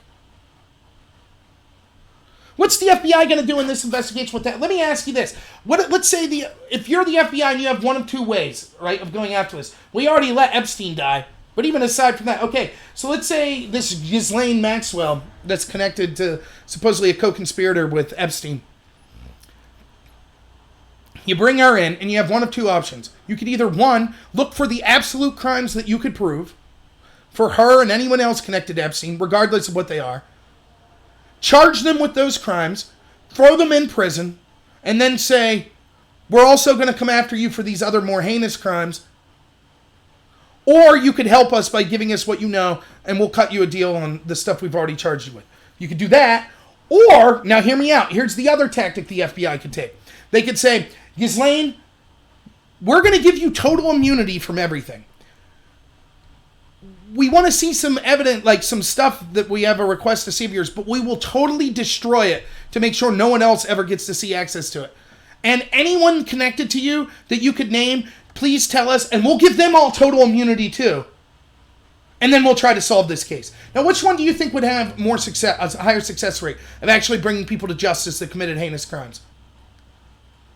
Because anyone who's just watched an episode of Law & Order or Matlock or even Cops, anything that has any idea about the law enforcement system knows what you do is If you're trying to get a big fish, is you go to the lowest possible person that you know you can charge with crimes. Then you charge them and try to get them to flip, and then get the next person and do the same until you end up getting the people that are the real people behind the scenes. That's how you do it. But for the first time that I could ever see, the FBI did the opposite with the Hillary investigation. Instead, they said, we are granting everyone immunity. You deleted subpoenaed evidence? Cool, you got immunity. You lied to the FBI, Mills and Aberdeen? Cool, you have immunity. Immunity from it all. We're going to smash all of your devices. Now, do you have anything you want to say? Oh, you don't? Okay. Yeah, we did an investigation. We're sure there was no intent for a crime. No, everything's on the up and up. That's the official story that the American people believe right now. Oh, yeah. Hillary investigation, nothing happened. And it just so happens that who was running it? James Comey, who we know hated Trump and liked Hillary. Peter Strzok, who needed an insurance policy against Trump becoming president. Lisa Page, Andrew McCabe, all of these people that are running it that we know hate Trump and liked Hillary. But believe them, they did the right thing when they gave everyone immunity. Something that even a third grader reading a police novel would know, like, that's stupid, that's backwards. So, yeah, I don't believe that they're going to do the right thing with Epstein. Maybe Barr and the DOJ could do something specifically. I don't know. We'll see. I haven't seen any proof of that, but yeah, that's where I'm at with it. Does anyone have anything else they wanted to talk about specifically? I know we got into the race stuff, and Rob, I don't mean any aggression to you. I do sound confrontational when I'm talking, but it's tough. Like, you're at a disadvantage with the just being able to type like that. It's hard to. Maybe it's my fault for just not interpreting correctly, but I do know that I'm not going to pigeonhole you because I don't know exactly what exactly your point is, where you're coming from. But I just default to I don't care as much as possible about race. It means very little to me. It means as little to me as astrological sign. I don't care, that my genetic material be passed on as much as the thoughts and my beliefs and my ideas. That's more important to me. And so if I had one child that was mine and one child that was adopted, the genetic wouldn't matter to me. It would be the kind of who they are as people. That's not to say that there aren't differences to people genetically, though, but I don't know. That's all I was going there. I'm trying to think if there was anything else. So, yeah, I guess I'll just rant and rave about myself and my situation here with my channel a little while I can. So, I already kind of said, I know one of the things people ask me a lot, I see in comments, is that I seem like someone who gets very animated and maybe I'm like an angry person. I'm really not. I think if you get to meet me, and I know some of the people that are on these channels or that are watching me sometimes, like Josh, I personally know. I actually am like, I know it's hard to judge yourself, but I think I'm a really easygoing, fun person. I have friends of all different persuasions. I have friends that are Bernie supporters. I have friends that, that are big socialists, that are vegan. I have friends that are gay. I have friends of different colors. I have Muslim friends, so, and I have certainly many rural Pennsylvania, like fellow hick friends, so people that, I'm friends with people that love Trump more than they should and hate Trump more than they should. I guess I could put it that way, and everything in between. And I think that I'm an easygoing person. So don't think that I do get animated though, and I do care. I'm not putting on an act. It is stuff that I'm concerned with. But I guess I'm able to compartmentalize it and be able to live my personal life without getting freaked out or being pessimistic all the time. So I don't know. That's just where I come from there. As far as my channel goes and what I'm doing. So for those of you who don't know, I did run as a Republican candidate in Pennsylvania District 12 special election. I think there were 24 people that ran, and I was in the top 10. So I was proud of that as someone who had no experience. And I am still trying to be involved in the Republican Party. I'm going to go to another event this coming week, and I have some people that are working with me that are really great people. One of the things that I'm trying to do is my idea of what the Republican Party should be is a party that is focused on just you as an individual. I think that Republicans make a mistake of kind of reaching out to their base, but not reaching out to groups that traditionally don't vote for them. And it's kind of this self-fulfilling cycle. So, for example, you'll hear people say, William Hurd's the last Republican congressman who's black, and he's resigning, so there won't be any that's black. And somehow that's used to be indicative of the Republicans being racist. But it's like, the problem is that our cultural narrative is so much to the fact that, blacks are Democrats, that's the party of blacks, that then it's hard. It's something like well over 80% of blacks happen to be Democrats. They're politically active. So it's difficult then to get people involved in the Republican Party. I think that my message and what I perceive the Republican Party of what it should be the party of individualism. We don't care about your skin color. We don't care about your sexual preference. We don't care about your religion, right? We just care about you as an individual, and we think that you're tired of being pandered to or being told, well, because you're black, you have to think like this. Or, if because you're a woman, you have to be pro-choice, or, etc., and things like that. We think that your opinion should be valued as an individual. We judge you based on the content of the character and not the color of your skin. So that's what I'm really trying to push the Republican Party to. That's my message, and I think that's a message that coincides with what Trump's doing. Yes, he says offensive things about black people, as he does about white people, as he does about men and women and straight people and gay people, and that's just who he is. He's not. I think a lot of what's being called racism or prejudice or bigotry under Trump is just Trump not being bigoted, treating everyone the same, which happens to be sometimes too brash, in my opinion. I'll talk about the red flag laws in a second. But that's my position on what I want the Republican Party to be. And that doesn't mean that the Republican Party should change its message of they fall apart on this, but fiscal responsibility, that's another thing that we need to change, or other things like pro-Second Amendment, pro-family values, pro-personal responsibility and liberty. You don't have to change your position. You just have to be able to articulate why those positions are best for these other groups, and we're going to treat you as individuals. I also think one of the things I'm trying to show is I am someone who likes having fun, and I wouldn't do politics. I do care about the future of this country, the greatest country in the history of the world, and wanting it to succeed. That does matter to me. The ideals do matter. And I guess maybe that's why I get animated when I'm talking, when I talk about the genetics or the race or the gender.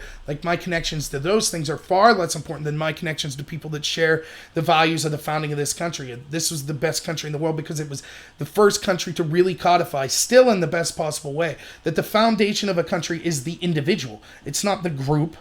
It's the individual. And that you have personal responsibility and personal rights.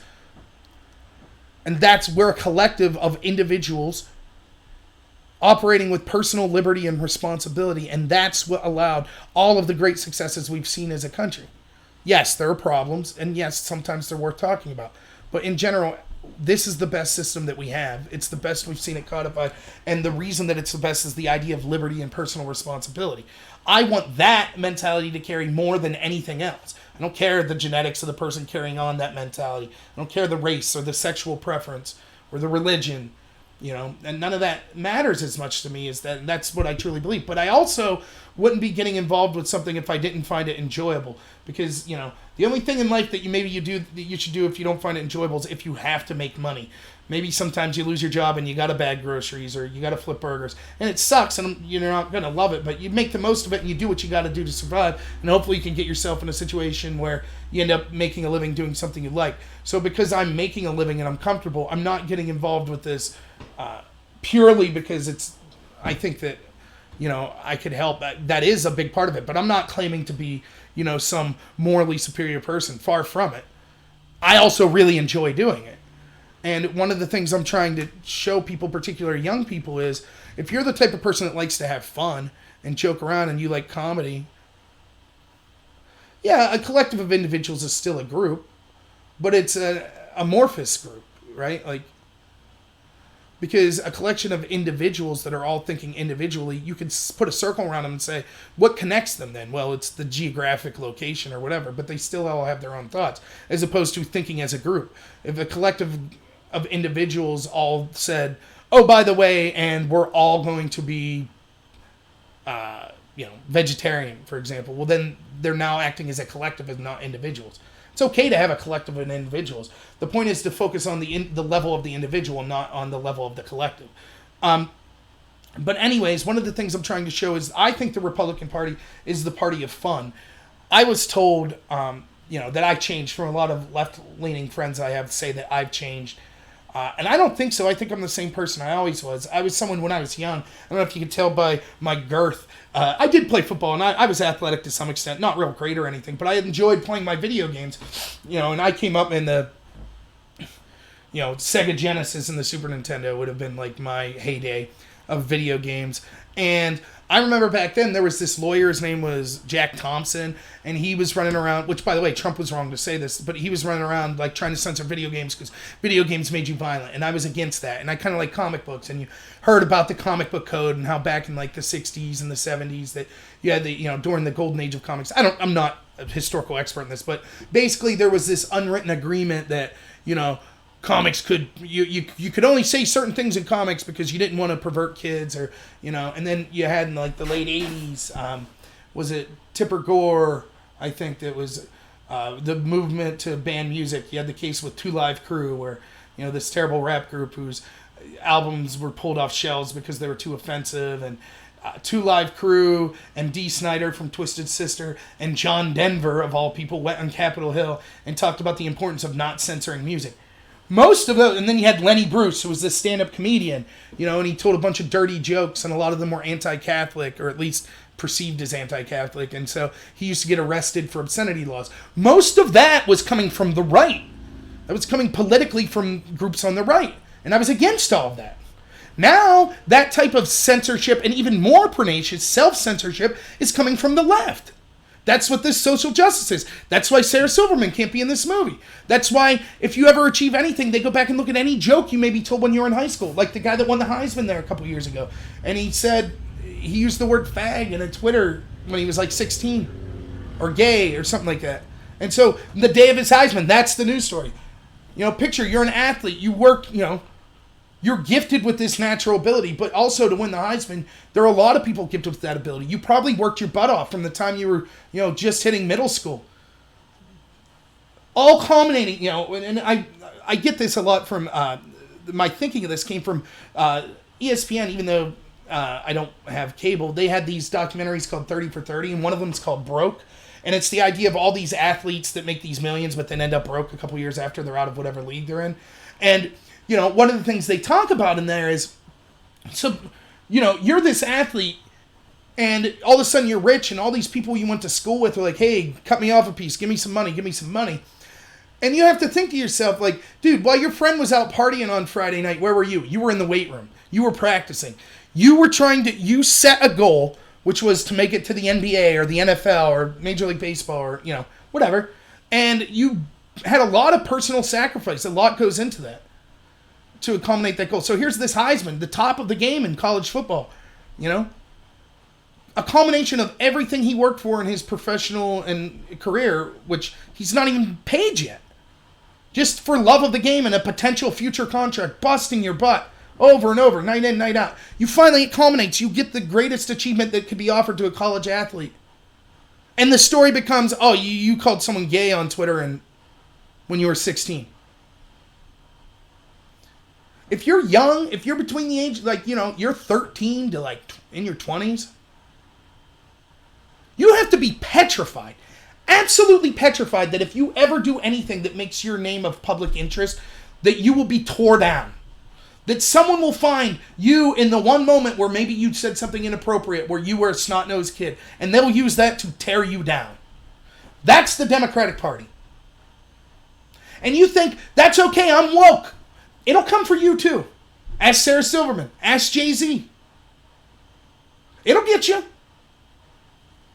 And so, if as a Republican, that's what I'm trying to reach out to young people. Be like, it's okay to joke. It's okay to say something that offends people. That's okay. Self-censorship, it's almost worse. The power that the left has right now, that the people controlling the narrative, the establishment left that I talk about, controlling all of our cultural institutions of power, the power is so immense, they don't even have to do anything to you. Fear of repercussion by them causes you to not say what you really think. To the point where we all have to pretend things like, yeah, you know, there's no advantage from a man to a woman in athletics. We know that's a lie. But we have to pretend. Because you're afraid. If you're in the public spotlight, I mean, it's easy to be anonymous and say what you want. That's why more of it's said under people that are anonymous. But if you're in the public light, your employer will be contacted. You'll be chased out of restaurants. You'll be smeared. That's the establishment left. Now, I say all this, and maybe you're thinking, well, I hate the Republicans too. Look, the Republicans do a lot of things I'm against. For example, this most recent budget deal. Bush had all the foreign regime wars I hated. The bailing out bankers. The never Trump Republicans that are against everything he does. Because they're more interested in maintaining their power with the establishment Democrats than anything else.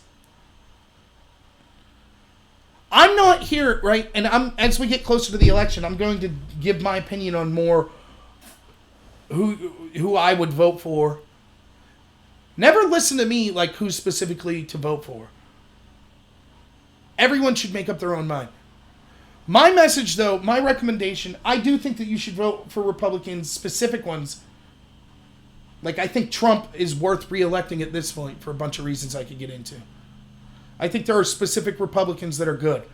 I think in general, that's the way to go. But, having said that, even if you despise them, that's fine. Just don't vote for the Democrats. That's the important point. I understand, no matter who wins, first off, I think Elizabeth Warren will win the nomination. And I think she stands a really good shot to beat Trump in a general election. We'll see. It's hard to predict because the 2 months before the election, the nastiness of the rumors that they are going to come out with Trump. You think it was bad with Kavanaugh? Wait until you hear about how Trump's a gang rapist with no evidence repeated over and over every night on TV a month before the election. Who knows what'll be released. But, so, I don't know how people will react. I hope that Trump wins, but if someone else would win, I will always cheer for the country first. If Hillary would have won, I despise Hillary, but I would have hoped she proved me wrong. I would have hoped she would have enacted policies that stopped us from being regime change maniacs and that would have benefited working class people. I doubt she would have. In fact, there's probably less than a 1% chance. But certainly, I wouldn't leave my dislike of her personally cause me to root against the country doing well. I'm not going to be Bill Maher saying, I hate Trump, so I hope there's a recession. Yeah, poor people should suffer, Bill, because you personally don't like some guy. Makes sense. But I understand the need for at least two parties. You can't have a country run with just one party system. It just can't happen. That party will get corrupt and it'll get... You need pushback. The reason that debate... I love debate. I love arguing. That's why I love to have people on the channel that disagree with me, because that's the best way to get the best ideas from yourself and the best ideas collectively from a big group of people. That's the diversity that matters. Diversity of thought, diversity of ideas. That's what sharpens us and causes, like, the cream to rise to the crop. So I want an effective second party. Yeah, exactly, like promoters. I want an effective second party. And this Democratic Party for me, the Covington situation, what I already talked about, the Kavanaugh situation, where they literally said the foundation, right? What makes America great? The idea of liberty and personal responsibility and the individual. The legal codification of that is the idea of due process and innocent until proven guilty. Our founding fathers knew better to have 100 people that are guilty go free than one innocent person be locked up. That's why we have the idea of innocent until proven guilty. In theory, that's supposed to, right? The Democrats, and not just random Democrats, those that are running for president, the highest level Democrats like Dianne Feinstein, Cory Booker, Kamala Harris. I watched them in the Kavanaugh hearing say, the facts don't matter. Her truth matters. You are guilty until proven innocent. I watched them say that. You could say that, Rob, but the Constitution's still interpretable. And so if everyone just agreed, there's certain issues that it will never just be black and white. For example, we only have one Constitution, but the Constitution quite clearly says that the 10th Amendment says anything not specifically denoted in the Constitution as power to the federal government becomes the state government. Well, at that level, there's tons of things. We could all agree it would be good if everyone agreed with that. I agree with that. But then if you just had a one-party system, all of those issues left up to the state still need to debate it out. And if everyone just agreed on all of that, then it would be a bad situation. I think. But anyways, obviously a hypothetical. But if you're an actual liberal, someone like, because remember, it used to be liberal to like believe things like in free speech. If you're an actual liberal, you have to be rooting for the Democrats to get crushed, just demolished. Because if they do win, it's not only the worst thing for our country, it's the worst thing for the Democratic Party. Because then they're going to get even more insane. Then identity politics will get even harsher. By the way, it won't just be the progressive dream that people think. It'll be that kind of progressive insanity. It'll be the total government control that like socialists want, where we have control over all the mechanisms of the economy and all of our energy, right? They'll want that control. Then there'll be all the cultural control where you're demonized if you make the wrong joke and all of that stuff. But you think that they'll give up on the foreign regime change wars and stuff? Look at how they treat Russia. We'll be right back in Syria, right? Yeah, and I mean, you're absolutely right, Gravelbone. It is civil strife. You're going to see insanity on both sides, and you have to ask yourself, like, what's responsible for that? I mean, how long can the people... We talked about Google in this earlier. We talked about the mainstream media. How long can these people that shape the narrative tell you Trump is a Nazi? Trump is a Nazi. His supporters are Nazis. They're white supremacists. Nazis. Nazis. Nazis. Nazis. We'll take them out in the 2020 election. Then you don't. How long before those people then believe it? And what do? You hear people say it all the time when they defend Antifa. So, you're against political violence? So that means if you were around when Hitler was around, you wouldn't have did anything? Well, I turn the question on you. If you feel that way, if you think Trump is a Nazi, then what's your moral obligation to do? If you think that Trump followers are Nazis, then what do you do to Nazis? Just complain about them on Twitter? I think we know the answer. And it was like I was saying earlier. Why do you see... Well,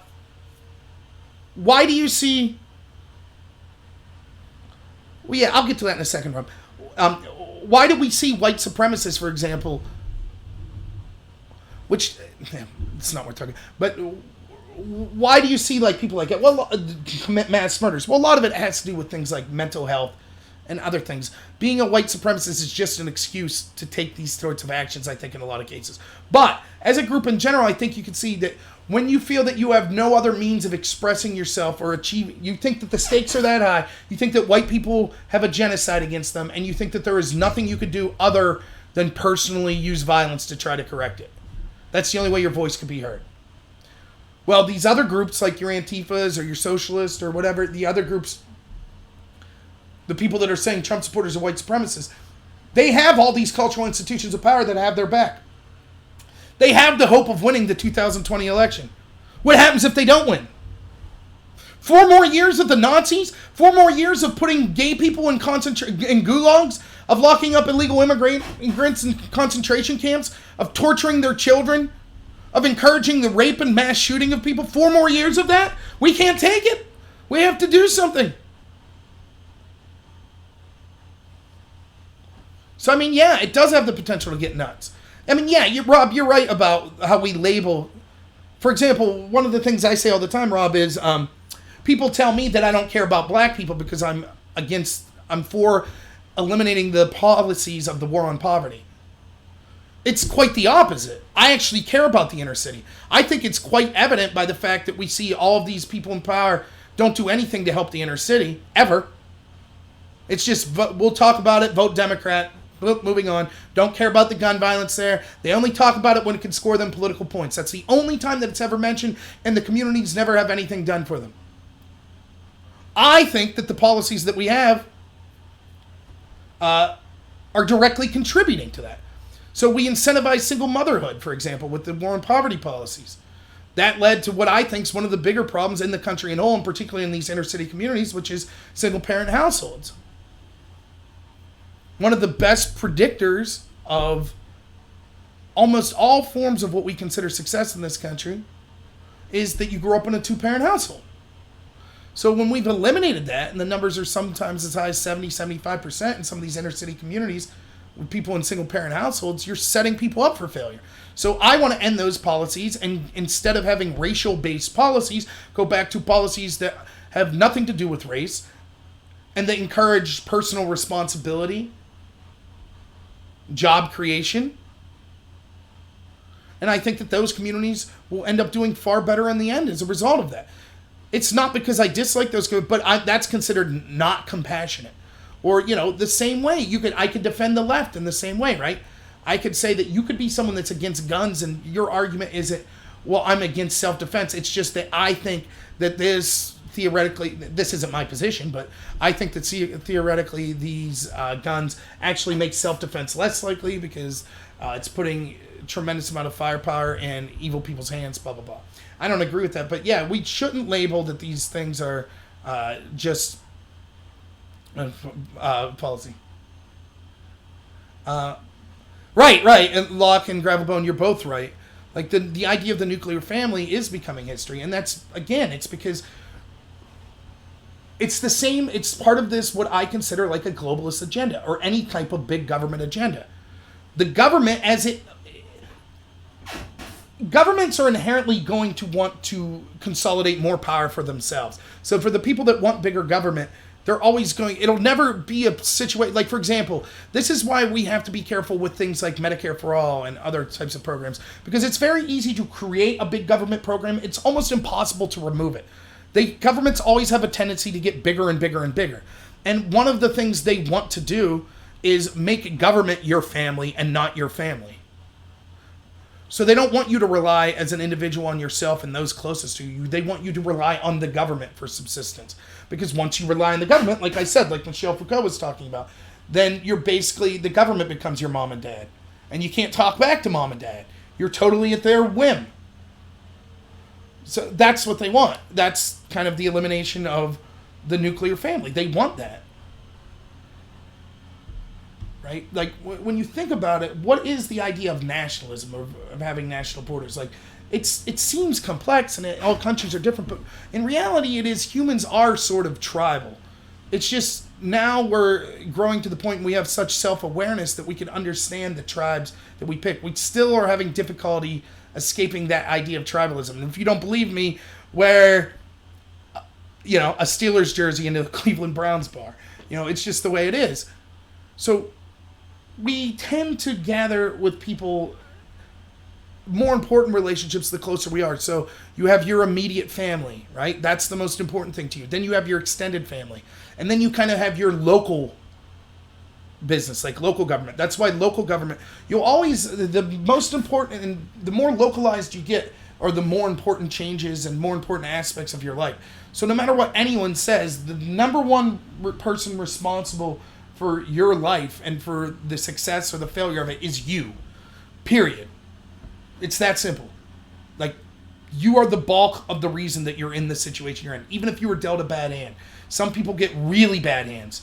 They're really disabled or have a really chronic illness, or they had a terrible tragedy or they were abused. But still, your decisions in life are the most effectual of how your life comes out. And then next to that is the people connected to you, your loved ones. And then it's your friends, And just like in government, your local government's always going to have more of an impact than your state government. And your state government's always going to have more of an impact than your national government. And so what the globalist agenda is it not only wants to break those national governments, it wants to break those state governments, it wants to break those local governments, and it wants to break those nuclear families. Because it doesn't want you to have all these relationships. And the last thing it wants to do, it wants to break you from the idea of personal responsibility. It's not your fault. You're a victim. You can't help it. You were born black. You don't have a chance in this country. It's racist. It's all against you. We'll give you stuff.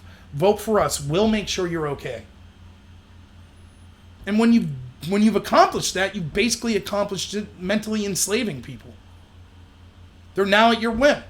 You don't have relationships. It's a dystopia. I mean, it's straight out of like 1984. But how else can you explain what they're trying to do? Trying to break down the family. trying to break down the idea of individual responsibility, trying to break down national borders, and the idea of nationalism is now a dirty word. Look at the EU and the situation with the UK.